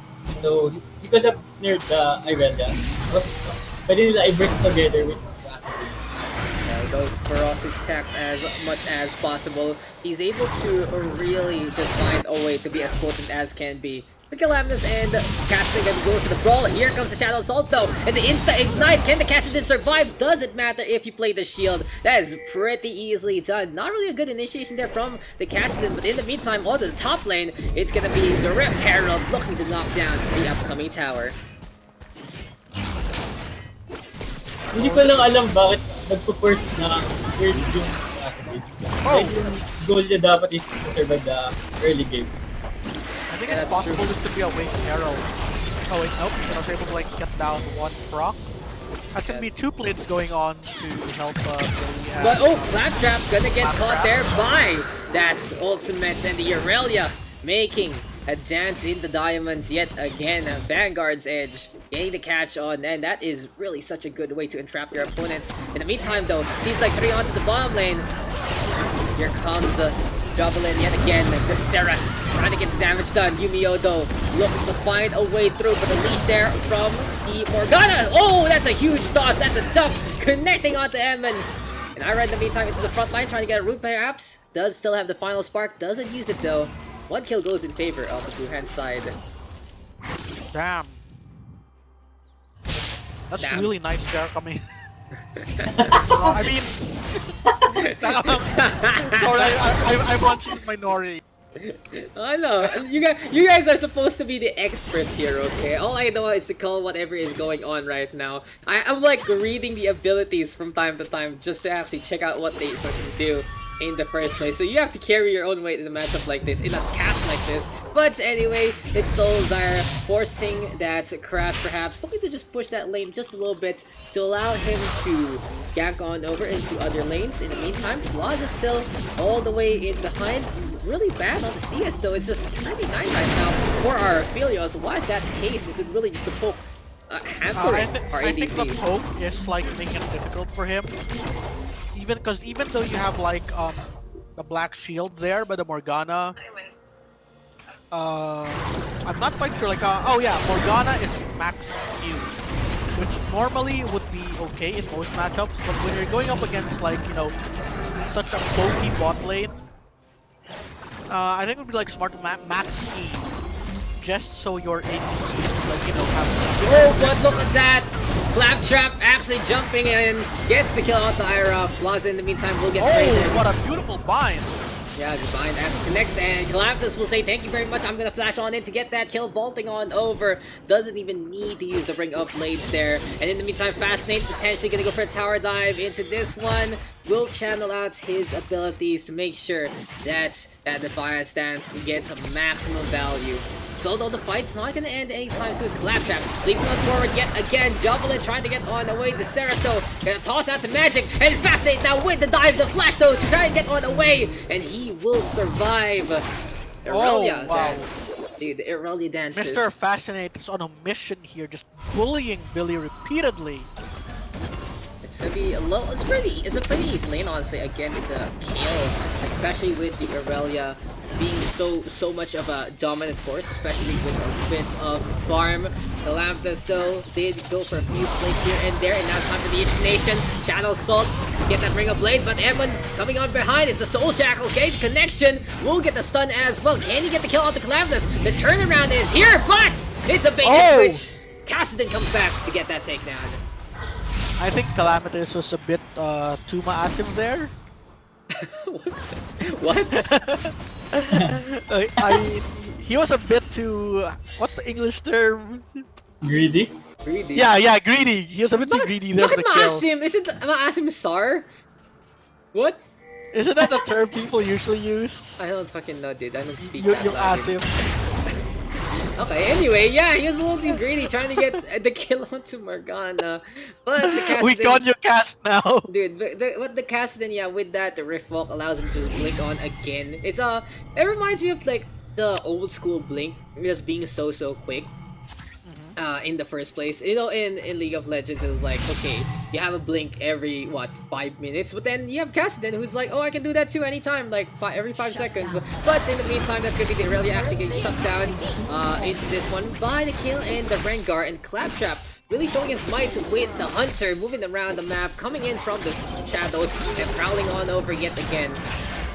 So now we can see Claptrap single-handedly carrying his team on his shoulders while he waits for them to scale up to carry the late game. Dali ko lang natin since after this siguro. Kung ganito yung katapat mo sa bot lane na parehong mage, parehong poke, I think you should rush boot dapat. And Hexblinker din siguro. Yeah, boot Hexblinker. Napansin ko yung rune niya, yung... Ano ulit yung name ng rune na yun? Yung slightly magical boots? The magical footwear? Yun yung usually standard sa mga ADC. Pero kung ganitong, yun nga, poke bot lane, kailangan siguro first buy siguro. Actually, para sa akin kasi may napansin ako sa mga like competitive scene ngayon na minsan yung mga ADCs hindi na kumukuha ng inspiration tree. Yeah, you lose out on some sustain, pero a lot of them take sorcery now, yung Nimbus Cloak. Yung Nimbus Cloak pati yung Gathering Storm. Kasi yung Nimbus Cloak, pag nag-cast sila ng Summoner Spell, may bonus move speed sila. Oh! A killing spree there. Aphelios getting taken down. Yeah, that's a pretty spicy takedown. Allowing that to just basically easily happen. So well done there to our Zerats. Answers that one now. It's jumping in. Oh, another catch, and here's the final spark onto him, and the Morgana will be able to survive. And in behind, here comes Claptrap yet again, jumping on his pal. And next on the list, potentially Joe. He didn't get on away, but instead, here comes the TP. Who is it gonna be? It's Fascinate now onto the attack yet again, trying to get the catch. Doesn't get a stun. Spell immunity though. Takes to the Morgana, and here comes the Soul Shackles to get the peel on. Forces stopwatch on out yet again. The Irelia gonna get that kill. Yumio though gonna take the brunt of that dark binding. And in behind, Kalapta sleeps onto the Cassidon. That is exactly what they need. Broldo coming on over. Plaza tried to fight against the Talon, but it is not his time yet. The Shadow Assault will be putting his corpse into the for me, twilight. even though nakakuha ng 3 kills dyan yung blue team, I'd say it's overall a win for the red team. Kasi naiiwan yung kills sa taas mag-farm mag-free farm. And Billy really needs as much space as he can get in order to like get to that level 16 godlike Kayle late game. And consolation for me, at least may dalawang dragon na yung blue team. And it looks like it's gonna be like another mountain game. Yeah, just Billy getting a free sweeping tower. away. Yeah, it's a free one. It was an easy time. They did give up the dragon for that. They're basically the tower gold, but at the same time, that allows Billy to come on back just a little more. He already has the cutlass and the revolver. That has to be an upcoming Hextech item into this one. Yeah, the Gunblade is going to be set on up, but in the meantime, the Talon, looking to be as lethal as possible, is a Dustblade of Draktar, allowing him to sculpt in the shadows and get some bonus damage on. Personally, if I was the blue team here, what I'd focus on here to like snowball their lead is considering that their bot lane is constantly pushing out yung minion wave nila. Claptrap gonna get blown up by the final start there from the Lux. That's a good pick there. It was a small little, it was just a pretty much a fight between the Talon as well as the Rengar, but I was able to mop the floor out of that one by the tail end, and here comes potential contest onto the Rift Herald. Yumio as well as Ari lagging on behind, and the Lux survive after the catch. No, that's the Cassidon gonna get that takedown. Yumio gonna go for the fight. Final judgment here and now from the kill to survive with the divine judgment rather. And they're gonna take out this Look at the Serath, look at the Serath, he's making it rain from the skies. And the right of the Arcane trying to go for the damage. Unfortunately though, will get caught by Rodrigo the Serath yet again. The Riftbox to get the gap close on. And one more strike. This forces out the barrier here from the Serath. The Cassidin still will get the kill. And even for the red hand side, they will get the My Herald. god, 600 gold on the Cassidin, that is scary. Fascinate wants to go for cleanup. Onto the Morgana he goes. Oh! Doesn't land a stun. Billy's Interesting, here, Calamitous is here. Yeah, it's very interesting. They don't go on it. Oh. They didn't have the judgment ability as of yet. No way to save anyone. And that's a little mistake there from the blue hand side because the talent getting into his bounty Billy! as well. And now Fascinate trying to get on away. Here comes the push on in. And that is going to be a slice and dice action that ends with the Aphelios getting that takedown. The Aurelia trying to fight, but it just doesn't work out. Final spark there from the Lux almost gets the catch onto the Morg, but it isn't going to happen. And in the end, that looked like the red hand side getting a lot of things back in their favor. Whew. Interesting way to go about things, guys. But it is what it is, and this has been a pretty interesting time so far in our second game. What do you think, Aris? Here, what is up now for the next few minutes? I think masyadong naging careless dito yung blue team. They did not play well to their strategy. First thing what I would have done, considering that their Serath and Lux were constantly pushing the wave against the Aphelios and Morgana, is I would have gone roam mid or roam top in order to they need to take down the top and mid turrets first in the top side of the map in order to snowball the leads here of this Aurelia and this Talon. Yeah, that's true, Pero because that'll allow them to push on further into the map. Here on the bottom hand side, it's not as necessary, honestly. And right here, right now, with the red team getting so much value from that initial flight, this is looking really good for them. They will be able to set up potentially for Dragon in a mint. And in the meantime, it's Billy just getting some more and more free farm. He's finally at the 100 CS mark. He still hasn't really gotten a good score, but the longer this game goes, the kill is gonna get better. And right here, right now, that is gonna be Emma getting caught. Unfortunately, there is no takedown as the magic shield by the tail end gonna be mitigating damage. Zoldo, the right of the Arcane, trying to rain on down. Will Emma get caught by the last one? No, he's gonna survive. Yung tinanong mo sa akin kanina, yung kay Peter pala na pinastate sana yung lead ng bot lane na inside. Pwede din nilang laruin na i-dive nila yung bot lane ng red side since Amumu naman, mas lalong na-extend pa yung lead ng bot lane. Pero para sa akin kasi, I wouldn't do that kasi yung nangyayari is si Billy na iiwan mag-start sa top. As much as possible, ayoko yung I know how scary late game Kayle is and late game Cassidin is kasi they're slippery. Aphelios, you can always dive him later on in the game. You can always dive him with Aurelia and Talon, but the problem is if your Aurelia and Talon aren't fed enough, then they won't be able to dive that Aphelios. And I think what happened here is I'd have to commend the red team kasi ang daming team fights nabibait nila yung blue team to go to the bottom side of the map, freeing up space for Billy and Rodrigo Duterte to free farm in mid and top lane. Pero yeah, it's still not done, but I'd say it's a ticking time bomb here for the blue team because Go ahead. as soon as this scale and this Castle hit 16, they're 4 levels away, so 30 to 35 minutes yan. As soon as they reach that, they're gonna have a really difficult time in a lot of these skirmishes. Yeah, so I was just wanted to note that it's only a 1,000 gold lead here for the blue hand side, and with that, this means the red team having a pretty significant advantage because they will really scale to a solid degree the longer this game goes on.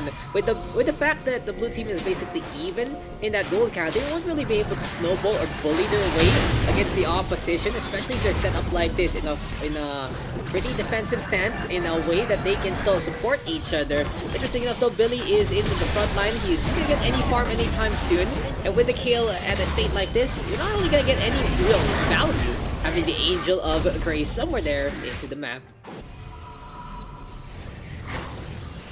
Lore-wise, very interesting that they're playing Kale and Morgana at the same time. You know, I realize the two what, like the patrons of the monster or something, getting them together, but it is what it is, and this will allow Billy now to basically farm up the middle lane, just get a little more gold, getting a little more value the longer this game goes on. He does have the Stinger. We'll see what he's going to be building later into this matchup.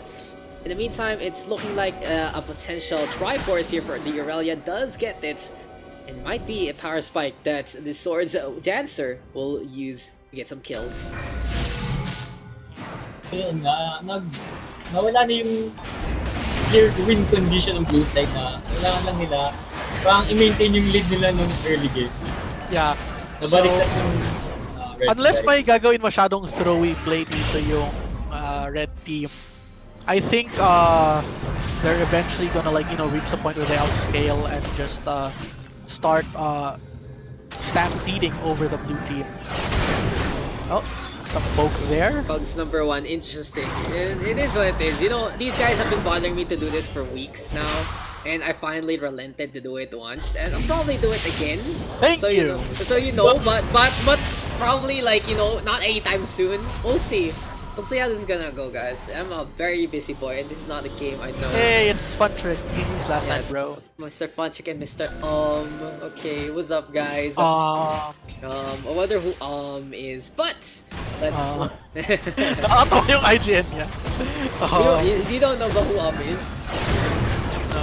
Oh, it's okay. You don't need to know either. It's fine. But anyway, you know what we need to know instead is that Claptrap gets the kill onto the Lux yet again. But here comes the Arcane from the Seraph one more time, just getting a few more hits all around. But Claptrap will use the flash to get one out. Oh, Meantime, Cassidy, which is on forward. Zyre in a bad spot. That's gonna be a good catch there from Calamithus. And in the end, it's the Amumu of Yumi pushing on forward.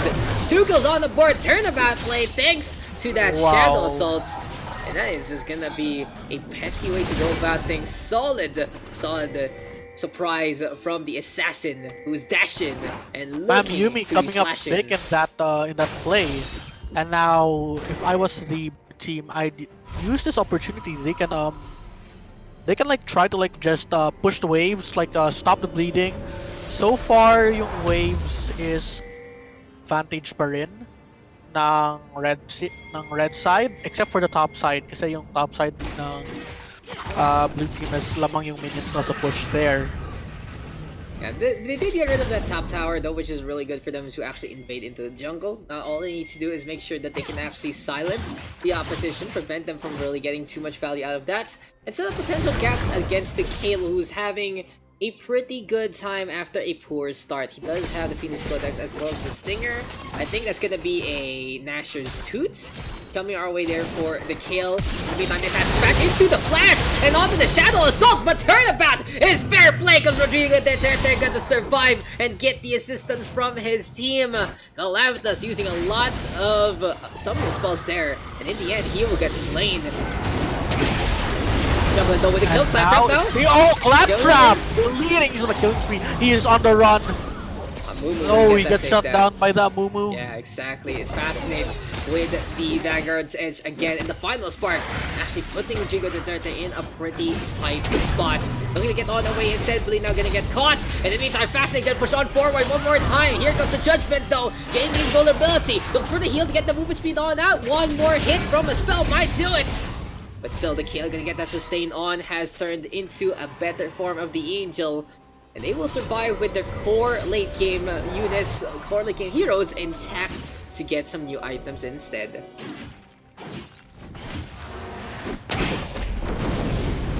Okay, so it looks like now we can see that good play there coming from blue team, and now they're gonna secure the third dragon. I mean, the fourth dragon rather of the game. And this is gonna be their third, and this is gonna put some pressure back against the red team, because one more dragon for the blue team. That's Dragon Soul. It's another Mountain Drake, and they need that shield to help them mitigate the the burst coming in from the Rengar, who as of now is He's hunting! He goes to Calamitous and literally tears him apart in front of the tower! Wow! That's just so much damage. Balance. Balance champ, as we can Balance say. champ, by the way. So, Mr. Aris, what can you say? What is really the combo of the Rengar? Can you run it down real quick? How he destroys everyone in a matchup like this? Not sure sa new Rengar kasi ninerf nila yung Empowered D. You cannot cast it mid-air during jump anymore. So di ko na alam kung Q na or iba din ba. How about you, Peter? What do you think? Is it the savagery actually getting the damage, the empowered Q, allowing him to really tear him apart, get that attack speed on, or is it something else? It looks like his ability, his ultimate actually on cooldown, so he did use the Trail of the Hunt to get some true sights. I think the combo should still be like, you know, that empowered E, Empowered D. because it still deals a lot of damage actually, and you want to like have that slow to like I mean that root rather to like hold your enemies in place when you're going in for the kill. Pero late game, if you have like enough damage on Rengar, I guess you could like start out with a Q to just burst people down like a lot quicker. That's pretty much true, but the control ward gonna get caught out. But in the meantime, recall there from the blue hand side. Looks like it's top rotate here for the red team, potentially setting up for a Baron if they get one more thing. In the meantime, though, it's gonna be retreated there to trying to bait something out from Calamitous, who does have an item there, and that is going to be the Edge of Night, a spell shield to protect him from the initial burst, potentially a CC ability or two. But right here, right now, it's gonna be the Serath getting caught. Can Mr. Jumble survive? No real initiation there from Rodrigo Duterte, and when gonna be able to just get a little bit of hope. In the meantime, though, Fascinate is on the hunt, wants to go for that kill, missing wildly on the swipe, and the Angel is gonna be floating on away again. And so far it's still bloody, pero a level check lang muna. Billy is one level away from that level 16 Gale Power Spike. This Kassadin is 2 levels away from level 16.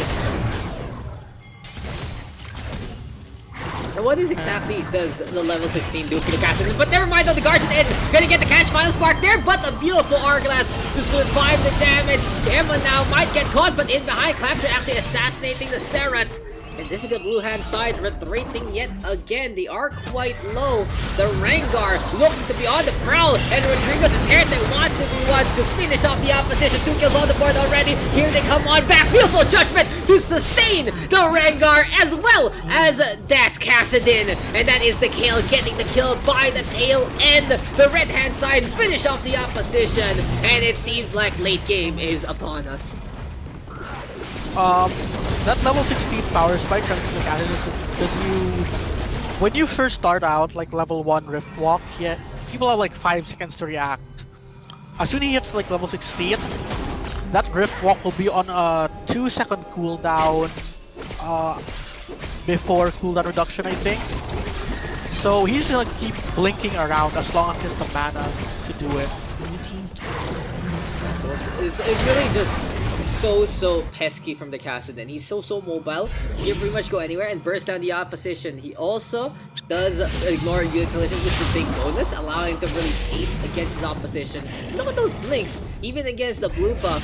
And now he does get that blue buff. It will really enhance how his mana economy and those cooldowns will make things better. This looks like the Kassadin is prime for a stomp upcoming into the next few minutes.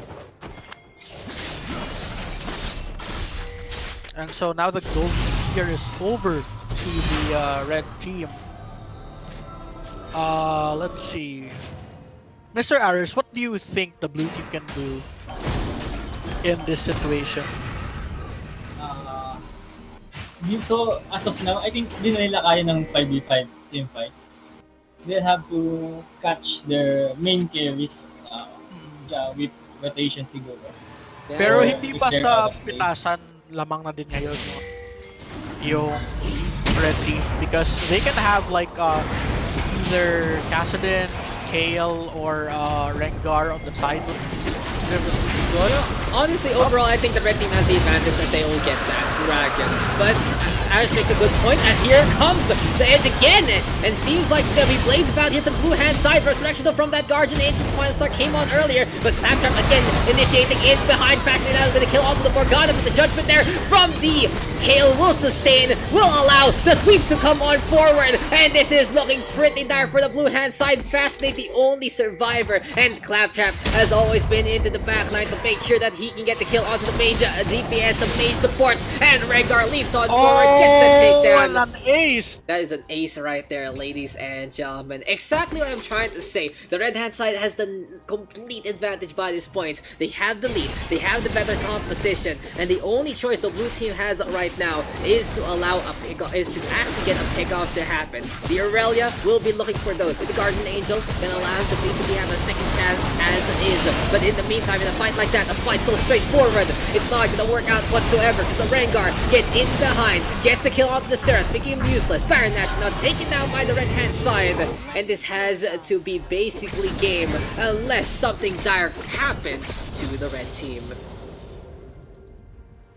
So difficult, man. How can you actually come back into this? I actually think there's like not much they can do at this point, unless the red team like does some kind of, you know, really throwing mistake, like just running it down mid and going to the blue team fountain. I think the red team should have it in the bag. They have reached the late game. They made it. They made it. They have made the they promised made it. land. They survived, and they are on the cusp of reaching that promised land. They are going El to Dorado. El Dorado. El Dorado. Dude, guys, you know, the prestige of winning a match in the first ever Memecord stream casted scuff ass pugs. There you go. That is the true honor right there. And right now, I feel like the only saving grace the blue team does have will be if Fascinate here survives. Not gonna happen. Way too much damage for the kill and the Kassadin. The Serats as well as the Lux need to survive. But leap on in from the backdrop. Oh, there you go! He's actually gonna get blown up there! Good catch! Courtesy of the Mumu, I believe. But the Kassadin gonna get that counter kill. And that is gonna be Billy now swooping on forward. There is no time like the present to take that victory.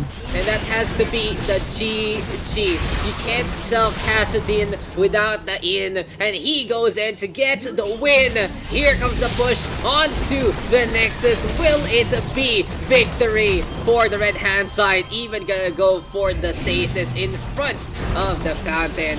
Victory taken by the red team. And overall, lasting as long as they could. Win things out. Damn.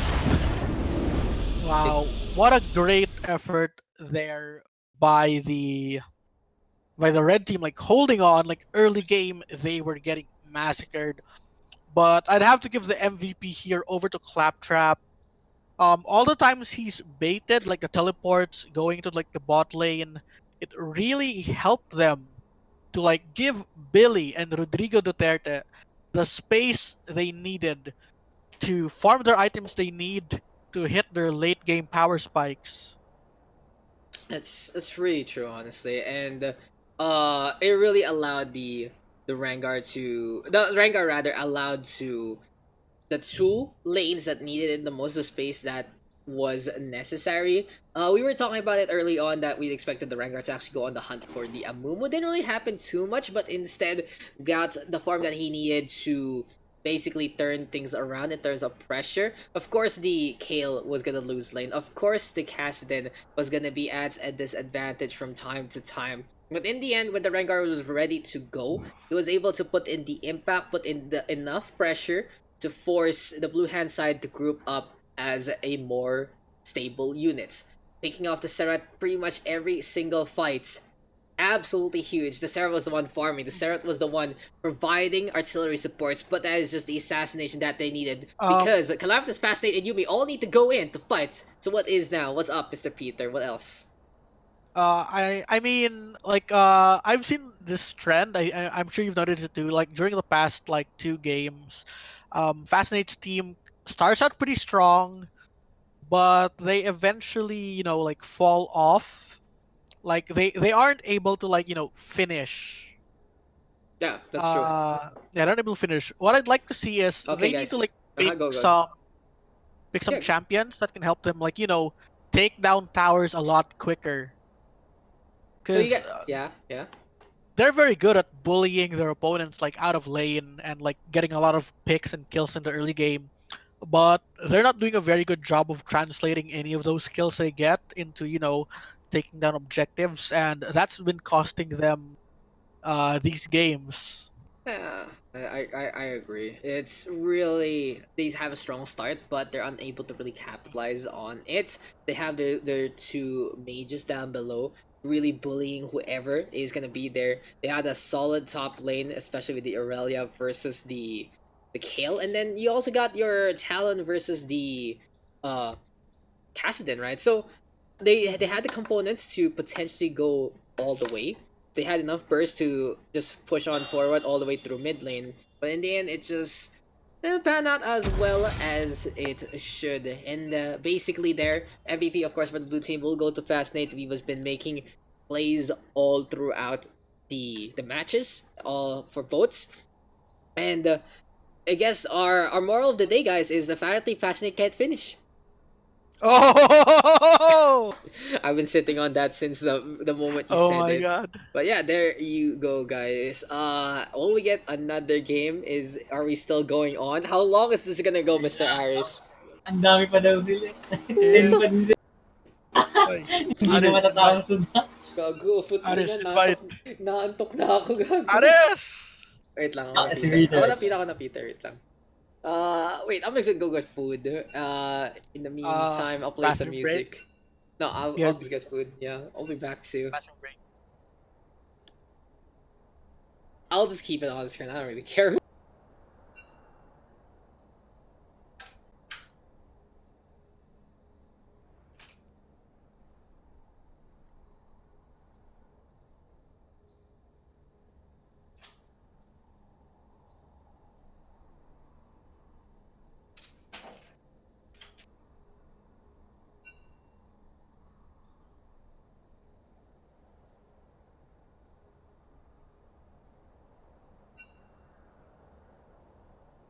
So hey guys, I found some pizza. Yeah, pizza is good. I love pizza. Okay, what we doing? Valorant. This is the Valorant waiting room. How we got 1, 2, 3, 4, 5, 6, 7, 8, 9. Is Aris gonna play na ba? Aris laro na. Is it time? Anything? No. So, may invite tayo. Okay lang. Okay nga na makakalaro ka eh. It's fine. Kaya naman ako nanalo sa... Di, kaya mo yan. ADC in 2020 lo naman. Aris. Pasok na. Aris, come on. You drag me into this, now I'm dragging you into the game while I eat some pizza. It's time, sir. Hindi mo ako matudrag ng pang Overwatch. Na, may kapalit na. Oh, God. British vanilla. I love British vanilla, bro. Takas ni TPB. Any smilers in the chat? Si Yuki wala kanina pa wala. Gago. Hindi mo pala sinasali si Yuki. Star of the show nga eh. Hindi mo sinasali. How could you? I found pizza downstairs and stuffed crust, so I'm happy. Stuffed crust. I should heat it up though. Natin. I should heat it up. Maybe later. Basta guys, ang ating league bugs. Basta na-experience nyo. Parang ginagawa lang natin to ah. Ay, marami ko pang kailangan ayusin eh. Oh well, that's life sometimes.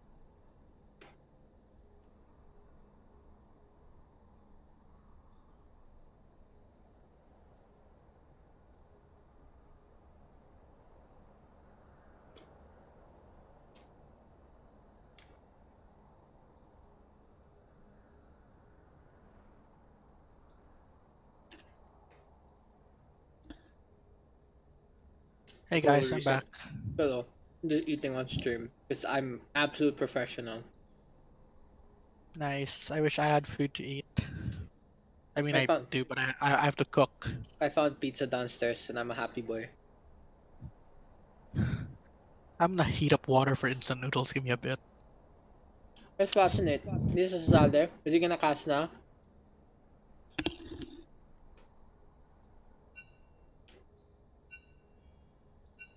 Aaron versus Ira team caps. Okay, sounds good. Who got new? Got Fun Trick. Got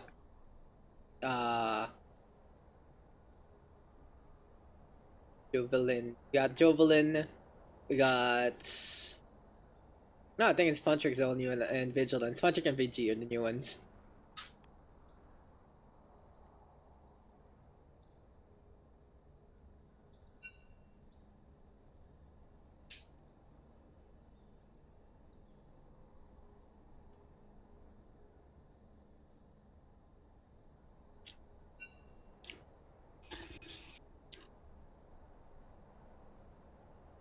Okay, so we are graced in the presence of Of who?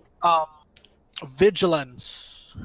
Tell me about Vigilance, Mr. Peter.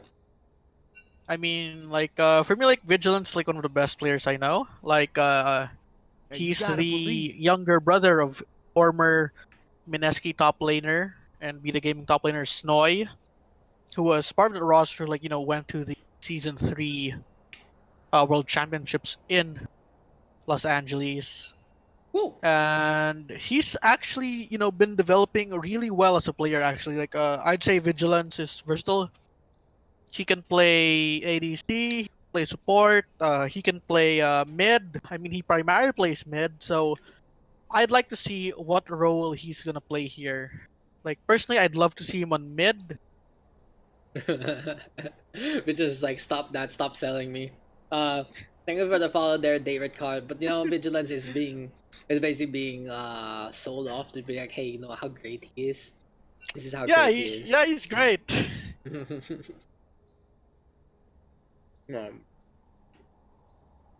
I mean, he's probably like one of my, I don't know, favorite people to play with. He's grown a lot as a player over the years.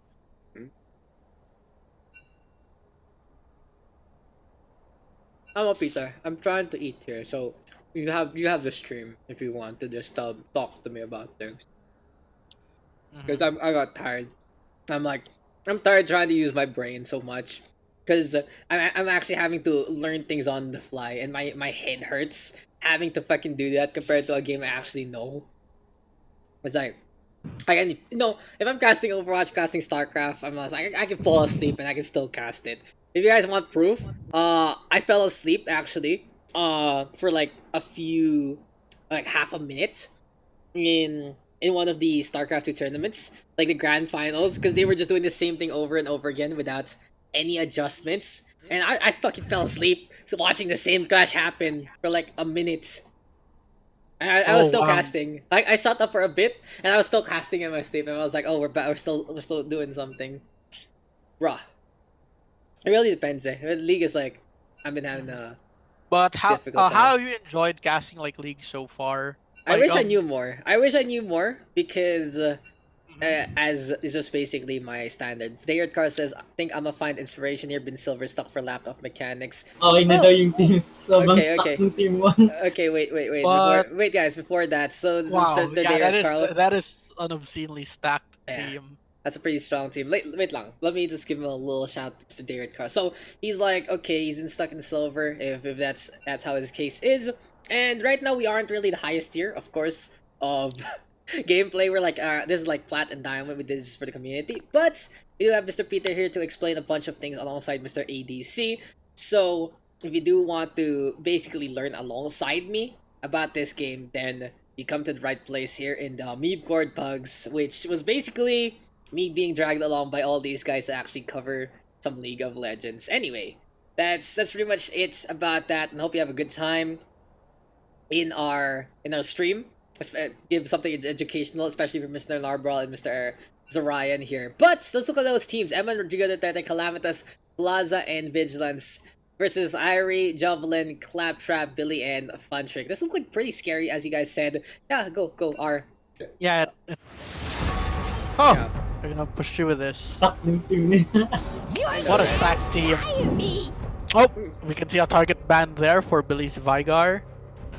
Was that how you See say what? it? I kept saying Vagar. Is it Vigar? I mean, I normally pronounce it like Vagar, but apparently like internationally they pronounce it as Vigar or something. I Is don't that know. how you do it? Yeah, I might like that. But this is true Oh. you, bro. They're Saya banning Saya. I think it's gonna be like the Saya of Mr. Vigilance here. I think all these bans are just gonna be for Vigilance. Like, you're gonna commit all 5 bans. Just get rid of whatever Vigilance wants to play. Fine. Senna, though, gonna get more banned out enemies. against Emon, actually. Oh, yeah, against Emon. Yeah, Saya isn't really a top tier ADC right now, right? She's just like, eh. No, she isn't. The top tier ADCs right now are actually like MS. MF and Varus and Senna. I mean, Saya's okay, but you don't normally like get her unless she's paired with Rakan. Well, Like, a lot of they're still okay. Yeah, they used to be really dominant, but they're like, well, they're very fine. Senna ban, as we said, Hecarim ban, and Rengar ban for Mr. Claptrap. And it's Oh. a set ban, actually, to make sure Plaza isn't going to be able to jungle with that, as well as potentially Mr. Rodrigo Duterte playing that in the first place. But Emon highlighting the Leona. Will we actually get it here from Emon? Gonna be a very stalwart support to be into the front line, very, very tanky, and so good with that CC. Pretty opposing as a hero, always top tier in the meta. Yeah, Leona is top tier at the moment. She brings like a lot of like easy engage, a lot of crowd control. She's pretty tanky. And considering how how proactive you need to be in the current meta, I'd say Leona's a pretty solid first pick here. And oh, Janna. So, more like, I think Janna's a fair counter to Leona because like you can if you time the tornado of Janna right, you can stop the Leona from fully Zenith dashing Blade. towards your the Zenith Blade. yeah. Oh wow, Janna Janna- Caitlyn. Diana Caitlyn. So a lot of poke, a lot of speed, and a lot of just basically trying to go for the stutter step action. But in the meantime, it's a Varus in response. So Varus Leona, this is a pretty scary lane here for the Von side, but to Yeah, keep there's in a the lot Janna- of kill pressure Yeah. coming in from this lane. I think the I guess Caitlyn like Janna the did. It Caitlyn Janna Yeah. can survive this, especially because like Caitlyn outranges the Varus. Oh, Fiora. It's So some split pushing pressure there on the side of the blue team. Let's see what Claptrap is gonna lock in the next few seconds. Oh, Master we're Yi. going here, Alright. Master Yi. Master Yi gonna be basically a carry waiting at the wings to become one of the greats from the jungle. But I like this bottom lane matchup. Leona versus Varus, Leona and Varus rather, versus Janna and Caitlyn. As Mr. Peter here said earlier on, as Katarina gets banned, it really is gonna be the range advantage of the Janna Caitlyn versus the basic destroying pressure from the Leona and the Varus. As soon as one of those CCs gets a catch on you, you are just gonna get pressured, you are just gonna get punished, and you will die because this Janna and Caitlyn are very, very flimsy in terms of their HP. Singe though will get banned up. That is a hard target ban against Mr. Funtrick. And I think this is like the first game among all the games tonight where we've seen both bot lanes going for traditional ADCs. In the past 2 games, Jovelyn Kiroel has been going for like those mage supports. Olaf. I promise. I just want to say real quick that they banned Katarina on the red side, but they do have the Katarina player there on Billy. So this does kind of screw Yes, themselves a little he- over. I mean, Vigilance can obviously play it too, but oh, it's a Cardinals ban. Oh my god! He's not even here, but they're banning the champion, the 12th time! Mr. Dodge this! 12th time Pokemon champion! Shout out to Mr. Dodge. Shout out to Mr. Dodges indeed. Cardinals gonna get banned out at the same. Saan nyo nakikita? Wala yung player sa game. Binaban yung champion niya. Ganun kataas respeto namin. Para sa'yo, Mr. Dodge this. Fucking meme ban at the Sa tail end. sobrang lakas mo, Dodge this. Bro, you're popping. Binaban kahit wala ka. You're popping the audio source. Okay, so it is an Ari instead here for Billy. He can't play the Katarina. Seems like doesn't want to play the Veigar, so he will go for an Ari. Something pretty much anyone can play. Syndra though actually picked up by Vigilant, and Plaza does get his Kayn through. That's pretty interesting that they did not ban out that Kayn for Mr. Plaza since it was going to pick anyway, or they didn't really ban anything out in terms of the Vigilance, and they really got rid of the Katarina, which they could have picked. Olaf sure could have been played by Vigi. He goes for the Syndra though, as Plaza will get the jungle instead. And now it's time for Funtrick to pick up that top lane. He doesn't have his natural Singed, so what is he gonna play in a matchup like this? It's gonna be the Annie actually, and that's a flimsy lineup here for the red hand side. This is pretty dicey. I feel like the red team is gonna be in such a precarious state, basically. They don't have any real front line right now, and compare it to the blue hand side who has that Fiora, who has that Leona. May problems. Hindi daw makapick yung isa sa kanila. Gagawin na lang natin, we lobby, same picks. Okay. So we got bought of that anyway, so we'll fix it up, no problem. What do you think? Like, are my fears like basically in check, Mr. Peter? What do you think about the red team draft with no real proper front line? It's gonna be the Master Yi trying to be a tank, but he wants to be basically invulnerable in between those dances, in between those strikes. What can we do? What can the red team do in a matchup like that? For me, I think if the red team is gonna like draft a comp like that, they're gonna go for a more pick oriented and like split push type of comp, compared to like say the blue team. I actually prefer the blue team's draft in that game because I felt like it was like a lot more balanced, a lot more all around. They have a split push option with like Fiora. They also have like team fighting options there with like the Leona and the Varus. So and, real quick, the Syndra. yeah. So real quick, guys, got an update. So apparently, Funtrick bugged out. So he couldn't really pick a hero, and it automatically gave him Annie. So he will be the only one swapping out his hero pick because he was last anyway. So that's no problem whatsoever. We're just making sure the teams are all together yet again with their picks from earlier on. So what do you think? What will Funtrick pick into this one? I feel like either a Juggernaut or basically a pure tank will really help them out in regards of that. They do have the Caitlyn already doing damage in behind, and the Ahri being as sneaky as possible with the dashes on in. So what is going to be the plan? What is going to be the proper tool that the red team can use as we get our draft going again? I think the red team there should just go for like pickoffs. They have like fairly good mobility with like the Ahri, the Master Yi, and the Caitlyn, and they also have like a ton of disengage. They have traps to zone out from Caitlyn. Ahri is very slippery with her spirit rushes. Janna has her tornadoes and her monsoon to like push out people who like try to engage. Yeah, they'll be able to zone pretty easily. So yeah, what is gonna be the pick here for Mr. Funtrick? Will we get a more mobile tank in this regard? Will we have someone? Yeah, I really feel like they really need the front line regardless. Even they have the disengage, they can't always disengage, they can't always kite without someone being basically a wall to prevent a hard disengage from the other side, or basically to slow down a hard engage from the blue team. It's really Funtrick trying to figure out what it's gonna be. Apparently, he's bugging out. He's bugging out, guys. Oh no! Unfortunate. Maybe it's time for the 12-time champion, Mr. Dodge this! No, he's not gonna play. Surprise appearance! Guys, they banned Karthus, so he's not gonna play. He's gonna be like, fucking banning my Karthus again, fucking Avalanche, There you go. And then he's just gonna quit. Yeah, we'll just wait for Funtrick. Hopefully we get this game going, man. Dodge this memes are our 2020's version of Chuck Norris memes. Time check. Oh no! Oh no. What time is it? It's time to make fun of Dodge. That's for sure. 1:55. 7 hours and 3 minutes to go. Pati sa league may long pause. True. Gago, it's cursed. Basta PUGS ko, there's always gonna be pause time. It is cursed. It is my curse, apparently. Or the Philippine The Philippine curse, basically. I'm gonna eat pizza on stream. I don't give a shit.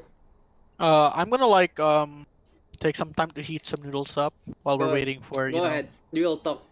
Me and Iris will talk now about things if ever. Talk about life.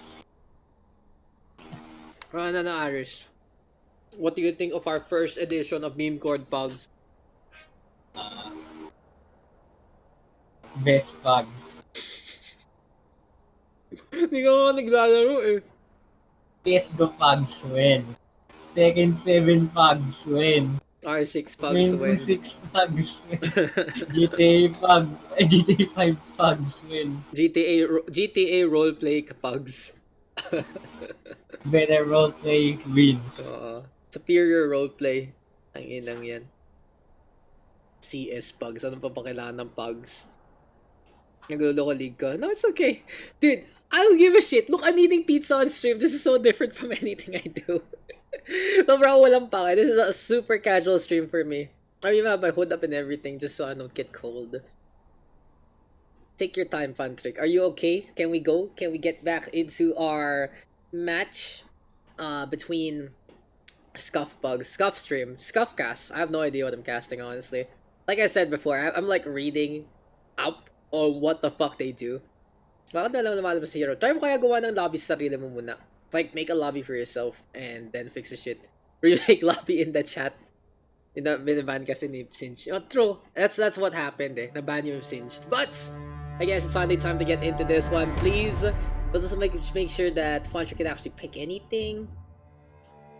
Any Eamon fans in the chat. I'm a big fan of Eamon. You could say that he is quite a... We're streaming, okay? We're streaming, okay? Don't finish up on that. Don't finish up on that. But you guys already know. You already guys know. Ano mo, Aris? Don't get me banned, Evan. Bully stream. Dude, guys, alam niyo yung yung game? Hello Neighbor. Yun. Ayun eh. He's such a nice neighbor. He's a good neighbor. He's a great neighbor. Really? And it's also, and it's also for Narbral Gamma. Tama. Any neighbors in the chat? That's for sure. But, okay, speaking of neighbors, it seems like we are gonna have the handy help man himself, Orn, here for Funtrick. That is a pretty imposing hero. He's pretty tanky. He can be nigh unstoppable actually if you don't have the right items against him. And he can just punish you with that ram coming out from the map. Being able to build any items as well during lane is such a good way to go about things. But hey, we're gonna be getting into the game, and by that I mean they are. So finally a tank pick here for the red side. Aris, what do you think? What's gonna be the call with the Orn staying out in front? So, una bibis ko muna sa team ko kung kalaban. I think kaya nila ma-burst yung Orn kung may Syndra. Tapos yung Varus, pwede siya mag-build ng either pure attack speed na may on hit or crit or lethality. So kung ako siguro yung Varus, I would build on hit para dun sa Orn. That's true. So, Actually, mahirap siguro na mag-solo tank as an Orn. I think he works better kung may kasama pa siyang isang taga-initiate or iba pang taga-kill. Any setup, because the ram does take a while.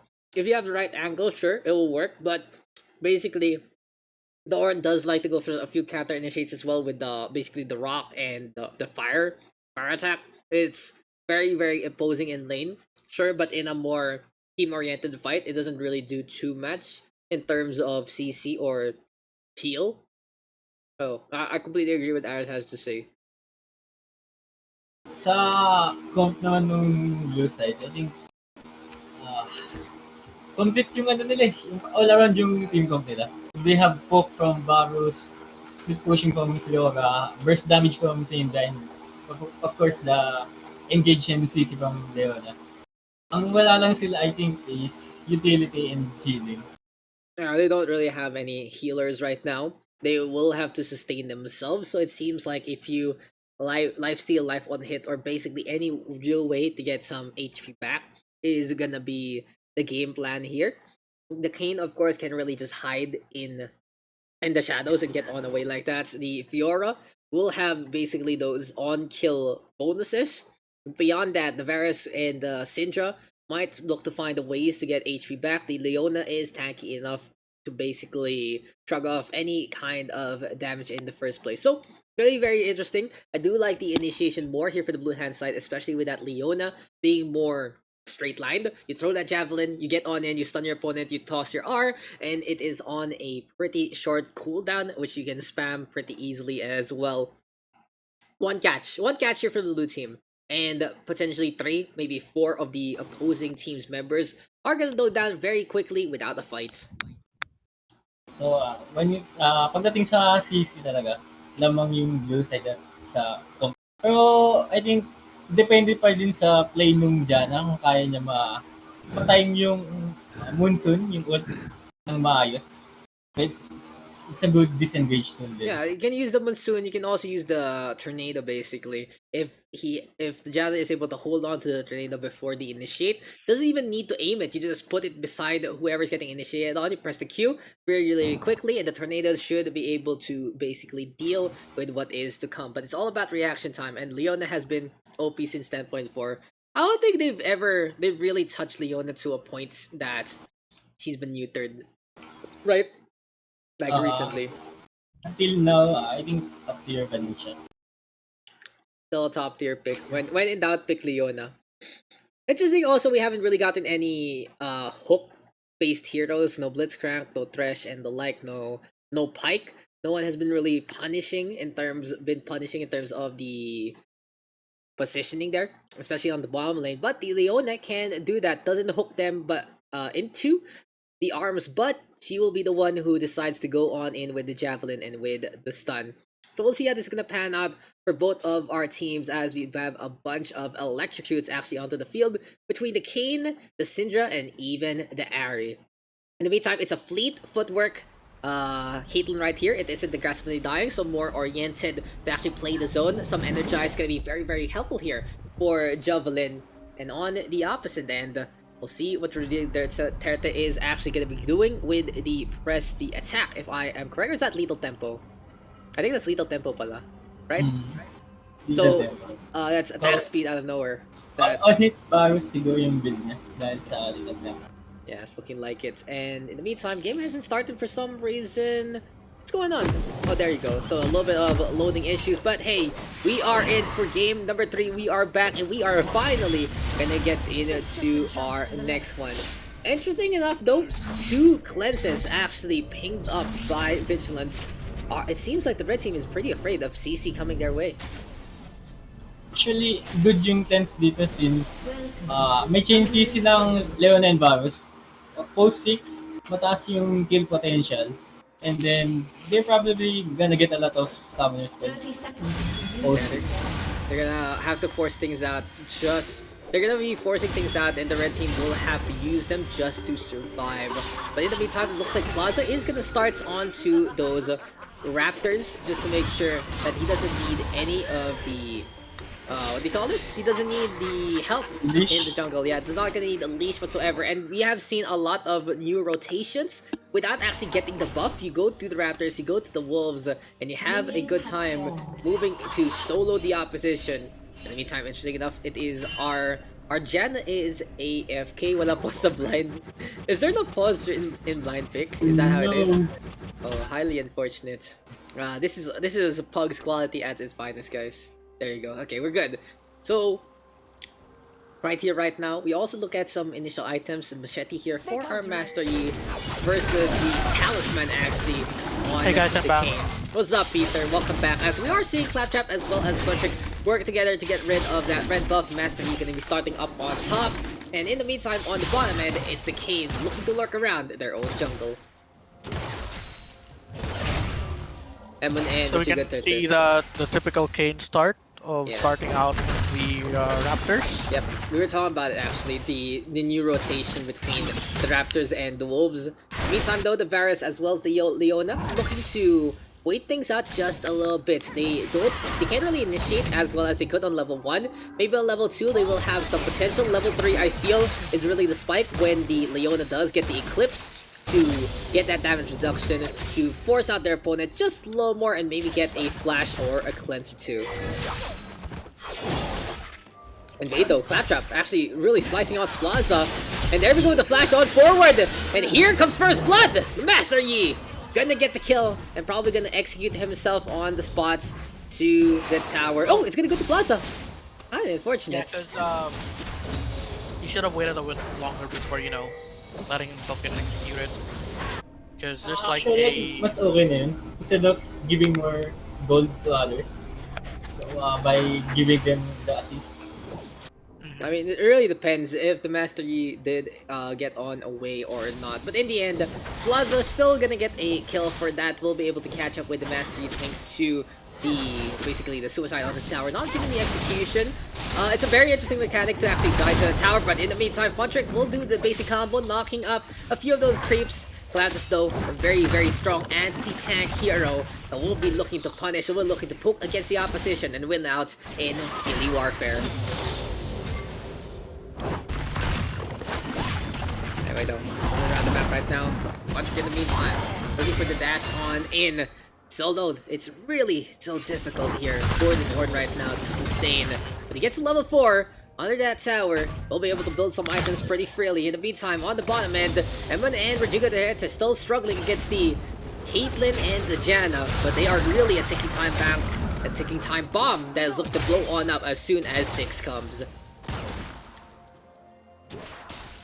What do you think, guys? What is going to be basically the flow here as the Eclipse is forced? So not Evan actually going to get a catch on with the Javelin, and Avery overextending the Janna too close, and that is just gonna be the Quiver getting the toss on the hail of arrows as well, doing the damage that needs to be done. And in behind, Plaza right now trying to go for Billy. Charm does connect, looking for the swipe though, gets a little bit of that damage. And Billy does not burn any summoners there.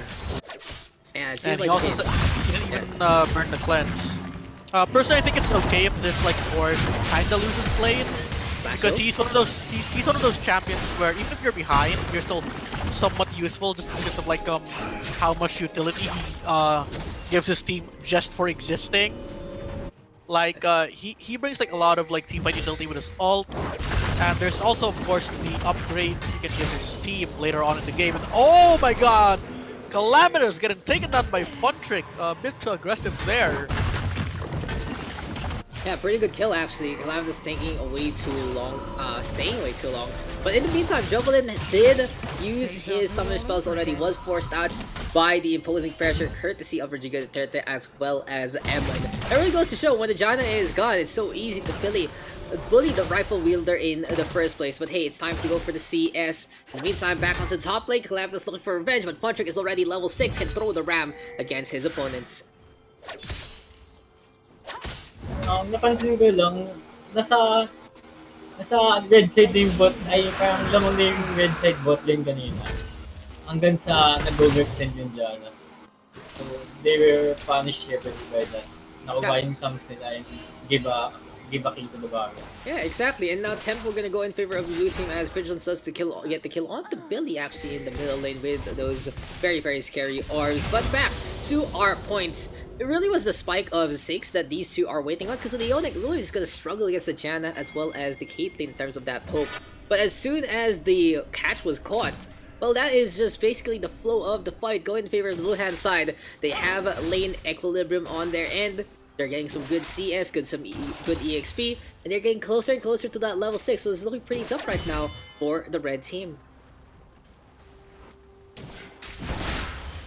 At the very least here, I'd say Funtrick has the advantage somewhat against Calamitous, because even though he is somewhat behind in CS, he was able to burn the teleport and the flash there from Calamitous.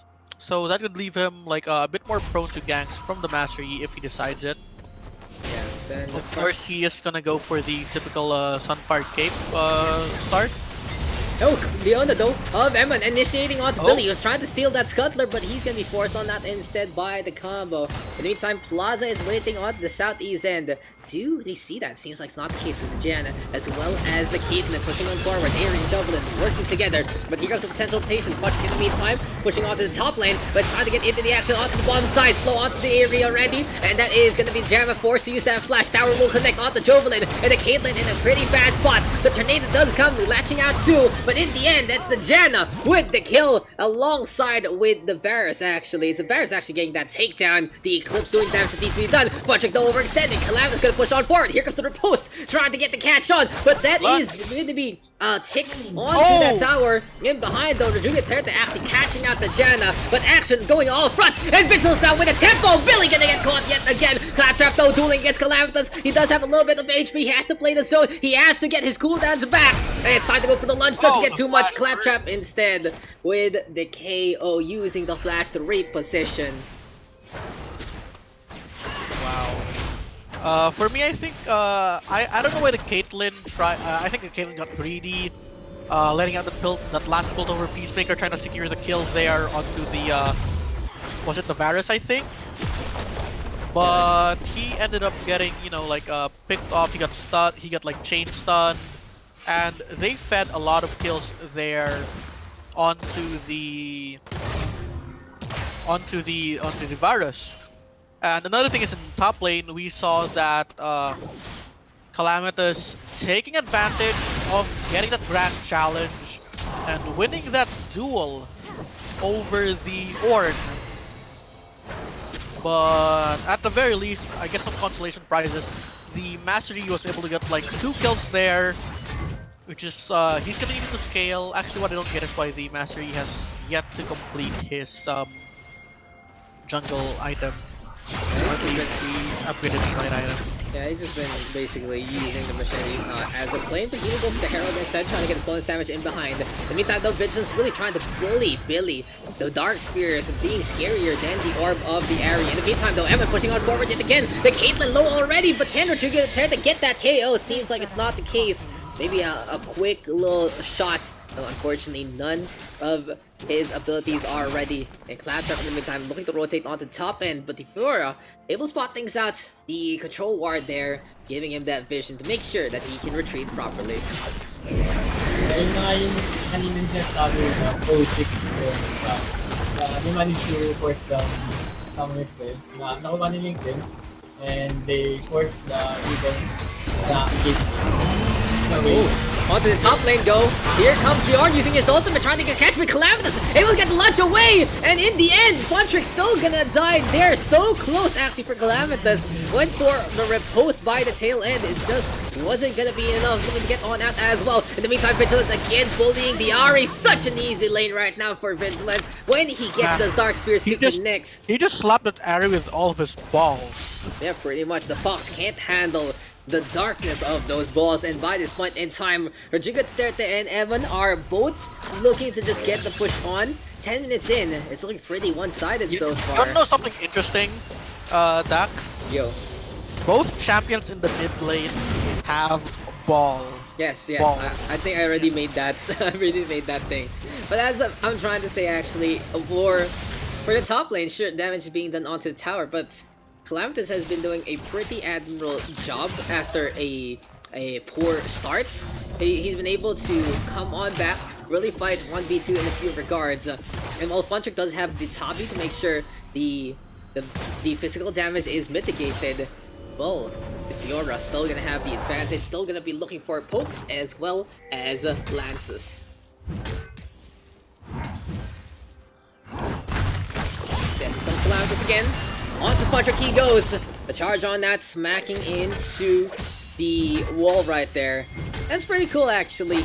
The searing charge does have that shockwave as it gets the connection, but in behind onto the bottom lane, Ahri as well as Jovelin trying to play it safe. Dragon though completely kill.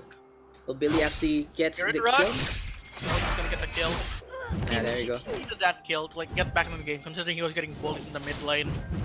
So good rotation there, and it's gonna like really help limit the split push potential here. of the blue team.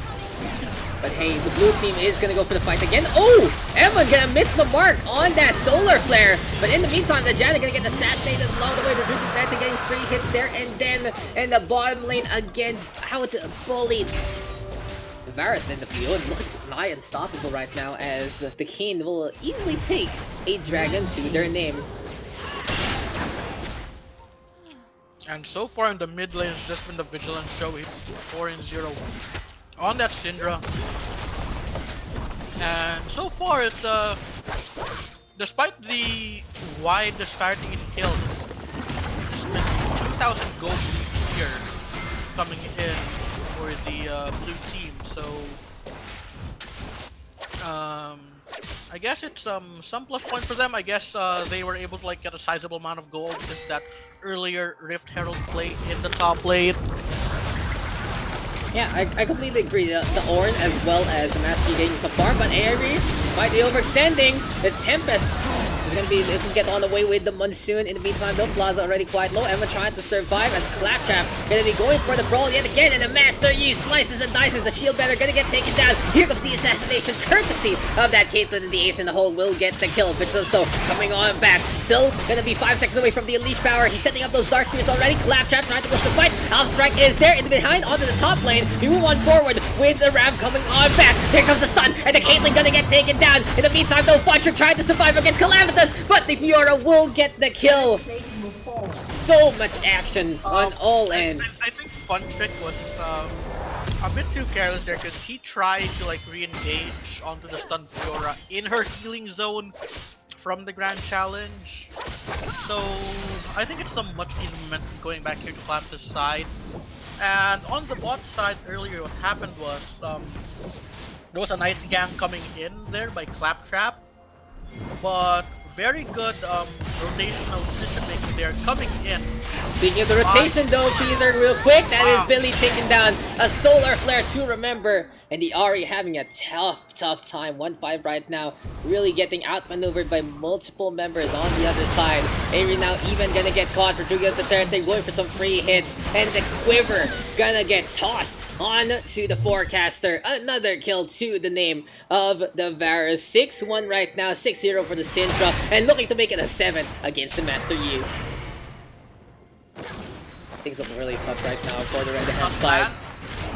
Oh, the stun does not land. Claptrap is still alive. Oh, Emma's Emma's gonna get the kill. He goes for the stun at the tail end, and all the way back to the top lane. It's time for another fight. Calamitous right now trying to get a little bit of that Star Step, trying to slow down Funtrick and his retreat. Doesn't have the Grand Challenge as of yet, but the King gonna go inside and go for the kill. Plaza with another takedown, the Trespass, allowing him to just enter the pretty much the rocky interior of the Ornn. And this is looking pretty good here for the blue hand side on all fronts. The pressure both top and bottom. The only lane they're ignoring right now is the mid lane, but they know that the Ahri isn't going to be a factor anytime soon. And onto the Janna again. Aerie falling on over one more time. The Leona catching the Janna. Pretty much something that you can't telegraph into this one. Oh, here comes the fight though. Ahri from the side, and Billy gonna get that kill. One takedown for the Fox, and that's 1,000 gold going her way. Claptrap though with another shutdown. Going in for the side here, all and some much needed gold for Billy. He needs that to scale, but at what cost? It looks like here in the top lane of the map, there was the Rift Herald secured there by the blue team, and blue team, I think, gonna use it now to like try to get back some more pressure outside of the map. Yeah, it's gonna be time for the Rift Herald and look to turn things around. Second Herald will go over to the blue hand side. Calamitous does have the Grand Challenge available, can use it anytime. Funtrick though trying to go for the peel, trying to get rid of the Skull King Crab, but now it's time to go for the Infect, and yet again, here comes the ultimate though, courtesy of Funtrick gets the knock up onto 2. The healing zone thanks to the Grand Challenge, yet again keeping people up, and here comes the ace in the hole connecting onto Calamitous as Plaza flashing on away. Did they actually plan that one out? Claptrap though giving chase, looking to use that Highlander earlier on to get on faster, and Aerie back into the front lines has to be very careful to get him picked off one more time. I feel like the red team there was kind of careless. Considering that Funchick was going down, I don't think they should have gone in there to try to like kill the Kane Fiora. Especially considering that there was like only like less than a minute before the dragon would spawn. And now this is pretty much a free dragon here coming into the team. And I'd like to point out, like, out of all the Drakes, I'd say that Ocean Soul is probably the most powerful on the power level because of the regen it gives you when you deal damage. Plus, it also gives you the benefit of having additional health regen when you're out of combat. So yung pag-usapan natin kanina, Daks na wala silang self-sustaining skill move at the moment. Yeah, exactly. It's like, it really goes to show without that sustain for the blue hand side, getting an Ocean Drake right is the next best thing. They'll get healing away from battle, and with only one of them, that's 2.5% every 5 seconds. That's pretty significant actually. Gonna be a good way, especially if it gets the stacks on. And earlier, they just see the damage actually connect onto Billy from that Syndra. He almost died to one full combo, courtesy of Vigilance. But for our Orin here, he's like, okay, I'm gonna take a tower back. I need to find a way to get some gold. Falling yet again. It's a duel, it's a dance. It's gonna be a lot of honor here and now, but the grand challenge is set on up yet again. It's the order of the Laurent, and Funtrick gonna be able to get charged on the way into the bush just to die yet again. Oh. So difficult right now for our red team to try and come back at this. They're down 14 kills and 5,000 gold. Master Yi though, gonna get that fight. Riposte right now, trying to mitigate some damage, but again the Alpha Strike gonna get that kill. And Speed, absolutely deadly. Claptrap right now, trying to really do the 1v9. And in the meantime, Jovelin looking for a few more hits with the Peacemaker. But overall, the Leona able to shrug it off pretty easily. We can see some pushing there happening. There's a 3-man push happening right now in the bot side of the map. Vigilance. Oh, the Monsoon is gonna save whoever he was engaged. One in the top lane here. Claptrap trying to answer with his own push. The Alpha Strike onto the Kane. Kane goes in and oh, Plaza. They're both still alive here in the top lane. Meanwhile, Aerie gets taken down and oh, the Alpha Strike shutting down the Kane, and now the ultimate. Call of the Forge God doesn't really get the connection, but we'll see if Funcher can get the catch on. Wants to go for Drigger the Parrot, and that's gonna be a Peacemaker getting damage done. Here goes the teleport though, but the Varus is already dead. Can they get the kill onto the Art? Calamida's back. We're gonna get that vengeance on, gets rid of his opposition, and here comes Callum yet to get the riposte right now, getting channeled on. Everyone's still gonna go in under tower, gonna die. Way too much damage being done to the Leona.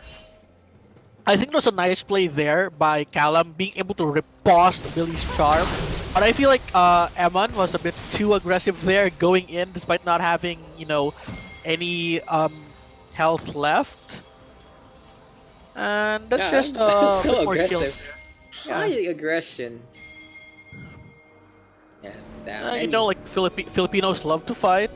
Might as well go in, right? Might as well go in. And you know what? Claptrap has been looking pretty unstoppable so far, actually. He's got momentum, he got the kills, and right now he has the Rage Blade. Gonna make him so potent. Armor penetration, magic penetration, even that attack speed, making him so strong with the Alpha Strike's boots. In the meantime, though, Jovelin gonna be in the middle. Plaza is on the prowl, and here comes the Kane trying to initiate, going for the slice and dice action. Will he need the trespass? No, he doesn't have it yet, so he will have to disengage after the Orin comes on back. And that was pretty close. The Keaton could have actually gotten the kill if he stayed a little longer. Onto the middle lane we go. Now we can see 3-man push currently happening in the mid lane. Plaza roaming around his jungle. Eman is gonna try to like de-ward a bit. Excuse me. And so far, the momentum of the minion wave is still in the advantage here of the blue team. There are a lot of advantages the blue team has right now, but that jungle difference is gonna be a little more onto the side of the red. Because Claptrap will be nigh unstoppable using the shrubbery though. Gonna channel the heal already. Alpha Strike to try and disengage it. The Varus gonna get that kill. But a beautiful charm here from Billy gonna allow them to get that takedown. But it's Adrian with the kill instead. Everyone now next on the list. Here goes the teleport though from the right hand side. They want to initiate as for Vigilance potentially the target. But immediately the Leona blown on up. The Kingdom come by those Dark Spheres. But seems like the blast code Triple Vigilance in a bad spot. Never mind though, it's a bait and switch. Here comes the call of the Forge God yet again. Billy gonna go down. Punching in the middle of 3. Can they get the takedown onto the Orn? Yes, the Syndra almost dying for that one. Very, very dangerous, risky play, but it panned out well for them. And that is the Vigilance show yet again showing on up in our Memecord session. And it's very timely too, especially because it's gonna be like another free Ocean Drake here on the side of the blue team. I mean, it's great that the red team is able to, like, you know, get some picks, get some gold, but I feel like their lack of proper objective control is really starting to, like, you know, make this game a lot harder for them than it should be. That's really it. There's so much control right now for the blue hand side. They haven't really been able to talk about warding. It hasn't really been the biggest thing, but they have found the opportunity in key locations thanks to a few wards courtesy of their support. Beyond that though, it has really been all about lane control. On the middle lane, the Ahri getting decimated. On the bottom side, one fatal mistake threw the balance in favor of the blue team. And even though it was surprising that Funtrick was actually getting a few wins here and there from Calamthus, in the end, the Fiora able to get a few more vantage points. But as I say that, Claptrap is going to take him down yet again. The sword dancing all over it onto that grave very, very quick with the slashes. And in the meantime, the red-hand side into their jungle. Will we actually get another takedown into the middle lane? You change the character, that's connect. Billy! Big charm! Vigilance! Billy! Coming up big! That's exactly the pick that Billy needed to do. They get the kill onto the Syndra. And unfortunately, there earlier on, Rodrigo Duterte doesn't connect with that corruption tentacle. But Plaza deciding, hey, I can go into their base. I can get rid of the foxtails. And the Ahri gonna go down yet again. Now for Rodrigo Duterte, he's still gonna have the potential piercing arrow to get some bonus damage done. But Claptrap in the meantime, having just so much damage. Challenges might even to get even more and more of that mark. And the true damage as well as the DR, very, very helpful for Claptrap, especially in 1v1 fights. I'd say that Funtrick's itemization is slightly questionable. Like, after the Sunfire Cape, if I were him, I would have gone for that Abyssal Mask. Yeah, because that would mean like he'd have 2 upgraded items instead of just 1. I don't think he's really upgraded. Oh yeah, he has the Forge Fire. He hasn't really upgraded anyone else's, if I'm correct. He needs to be like level 14. They nerfed him. Oh, okay. So it's 14, 15, 16, 17. So he can like upgrade items. I see. Okay, I haven't played Ornn in forever. I don't own the guy, but seems like that is the case. He is gonna go for the Glacial Shot, potentially a Frozen Heart here against Rodrigo Duterte, or will this be something else? It might be something else, actually. It will be good against Calamthus, potentially, as well as Rodrigo Duterte and Plaza with the Frozen Heart, the attack speed debuff. But, you know, there are a lot of options, honestly, for any tank player. What do you think is best here for our Ornn? I think it's okay for him to want to go for that, what item is that? Like, Frozen Heart. Yeah, I think he's going for a Frozen Heart. It's actually all over the place. He has a Bramble Vest. Yeah, he has so many different items. Mail. He has a Negatron. I'm really confused actually with Funtrick. I feel like he hasn't been building his items like really efficiently. You know, Peter, it's a power of choice because he can choose to build items at any time. But you know what else is gonna be a choice? A rotation here on the 4. Good play there from the Ahri, and the Caitlyn gonna get that takedown onto the Varus. Here comes the Forge King yet again. Evan forced to disengage with a flash. And things turning around here for the blue hand side. And the Syndra actually died. Taken down by Master Yi. Master Yi all the way at the bottom, but the chase continues here. Ladies and gentlemen, the red hand side backing on out. The 4-1 push. Not working out here for the blue team. And this is looking to be the Master Yi show coming our way. As it's time for Baron on the red hand side. Malaking tulong yata nung wards dun sa red side na red team. Yeah, it's true. Nakakita nila yung rotation ng up, and then they managed to counteract properly. It's a really good counterplay, but right now Billy gonna get caught potentially. He doesn't go for the stasis yet, and instead it's gonna be the Kane getting taken down. He was trying to go for the Baron, but it wasn't gonna die anytime soon. Billy now with the kill onto Calamthus instead. Good peel overall from the red squad, and Funtrick imposing. Billy trying to go for the charm, doesn't get it, throws the orb on over yet again. Baron right now gonna be all reset. But in the end, this is the red-hand side with control. Can Rodriguez there to get the snipe on, gets the punish. He's trying to find his form, he's trying to find his positioning, but he will get rooted. Baron taken here by the red-hand side. The ace in the hole connecting right now onto Hammond, and Fontrick is giving chase. What a beautiful... I have to comment Aerie there. Her monsoon, her timely monsoon saved Billy from getting bursted down. And it bought just enough time for the Mastery to arrive, to score that cleanup there. And beautiful coordination there coming in from the red team. And now they have secured the Baron. The pressure is... The tables have turned. The pressure is now against the blue team. Yeah, That Mastery is starting to scale like crazy. He's level 17, man. He's one level away from max. And he can just keep on building. He has the Jarvis right now looking to finish up his items after his quick little Baron's TP. In the meantime, though, this is gonna be a... They need this. They need this Ocean Soul. Yeah, Ocean Soul, all about to sustain. 3 Ocean Souls actually here for the blue hand side. Yeah, so they have like 15% health per 5 seconds out of combat, and they have that in combat sustain as well whenever they deal damage. They badly needed that. It's gonna be ridiculous. And oh, the Chain of Corruption actually catching! Claptrap! And that is a beautiful open there from the Baron. Sticks on, it's gonna be Billy. And here comes Plaza trying to go on over. The tower though still doing damage that needs to be done yet again. The blue hand side diving past the tower, and 2 gonna fall. Highly questionable there. Throwing I their think lead they again. were too overconfident there. They should have taken the Mastery kill and just tried to continue the siege. Yeah, but at the very least, they still have Vigilance and the Darte up. They're 2 main damage dealers. Man, This push is gonna be difficult though because of the Baron-powered minions, and now Fontrick in the top lane. yes, He is answering the push by his own.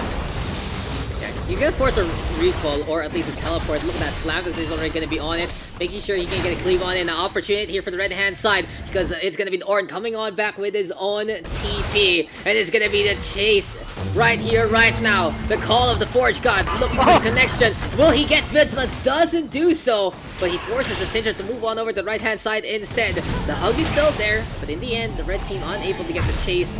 Far side alteration as well to get the vision, making sure that the red team is not chasing them anymore.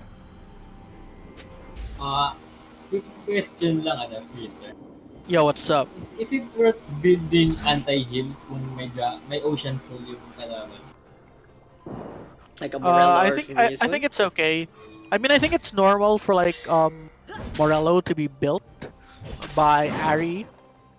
As for the Mastery, I think the Mastery should have enough sustain of his own. I am not sure why he went for the Sterax. Personally, I think he should have just gone for, you know, Phantom Dancer. They do basically the same thing. Plus, he gets that added move speed and the ghosting. Well, he does get the basically that extra damage for and the tenacity. I think the tenacity is also something he wants to add to his collection. Well, if I remember correctly, the Phantom Dancer does give you that shield and does give you a lot of stats, movement, attack speed, and the like. It doesn't really have anything against CC in that regard.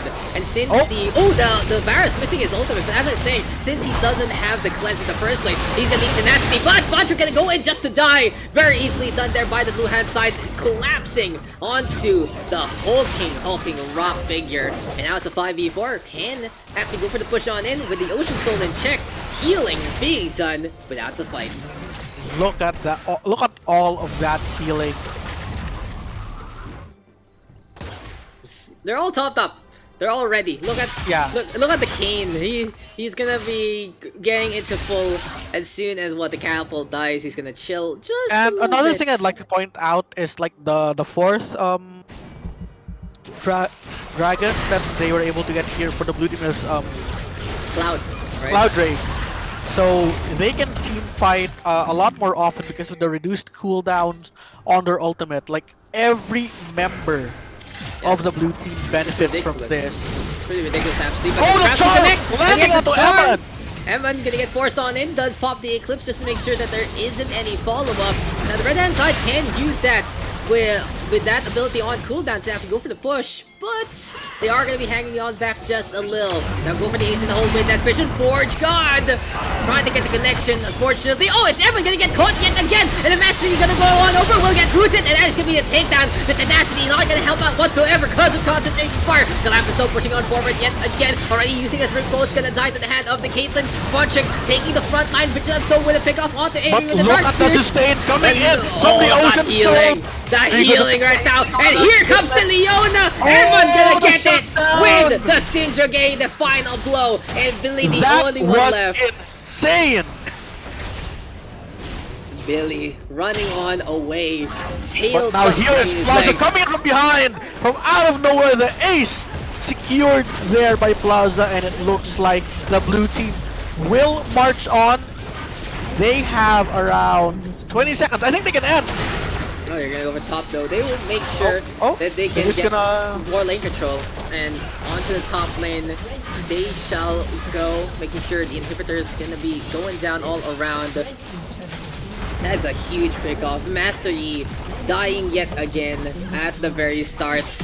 And now it's time for the blue team to make a decision. They get rid of the towers to force the red squad to really defend that Nexus. And now they transition on over to potentially a Baron. This is going to be a quick one with that Varus doing that much damage. And with the Plaza on that Kayn doing that damage as well. A lot of physical damage dealers, maybe allowing them to clean up these objectives. Elder and Baron, such a potent combination to make them, to allow them to secure this game.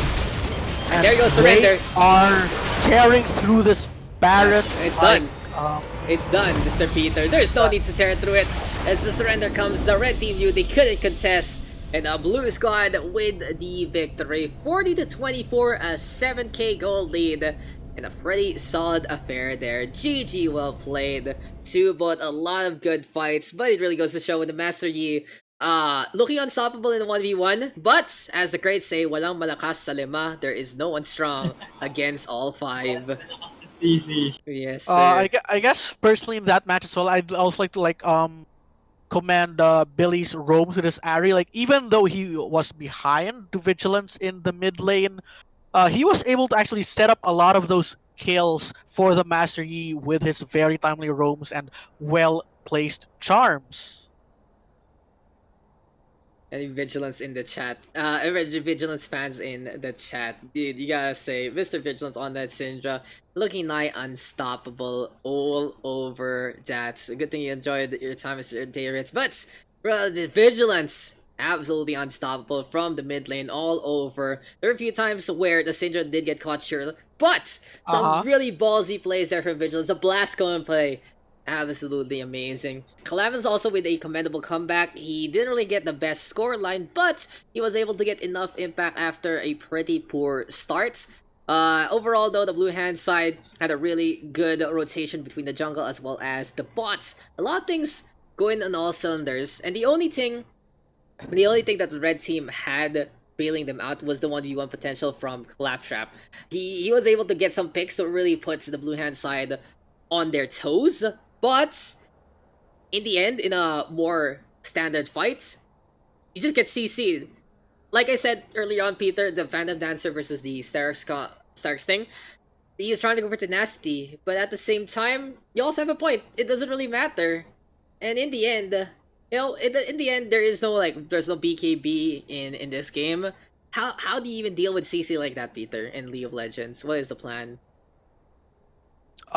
Personally, I think the Master Yi should have switched up his boots, because I know he wants to like get that additional tankiness from the Tabi against the physical damage, but I feel like the tenacity from Mercury Treads would have been a lot better. I think so too. Like he swaps over to Mercury, that can actually help. Also, I think the Janna probably should have gotten something like I don't know, maybe like a Twin Shadows.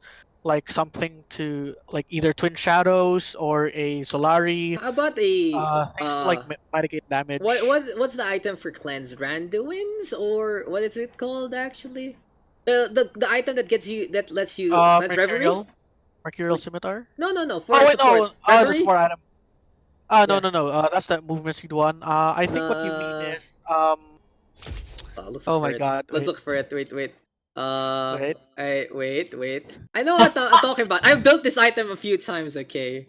I've built this item a few times. But- Come on, guys. Mikhail's Crucible. Mikhail's Mikhail's Crucible. There you go. There you Thank go. you, Kamisawa. Thank God. you, Mr. Zaire. But yeah, exactly. So the Crucible could have been something. Search mo rin. Yeah, exactly. The Crucible could have been very helpful. If since Sajana does have that movement speed anyway to run on in, he's gonna be able to be in range to cleanse the Master Yu to allow him potentially to get that Alpha strike on. And yes, Mr. Tobi That's true, that's Sawasaki true. with the save, saving the stream, making me look like I know the fucking game, bro.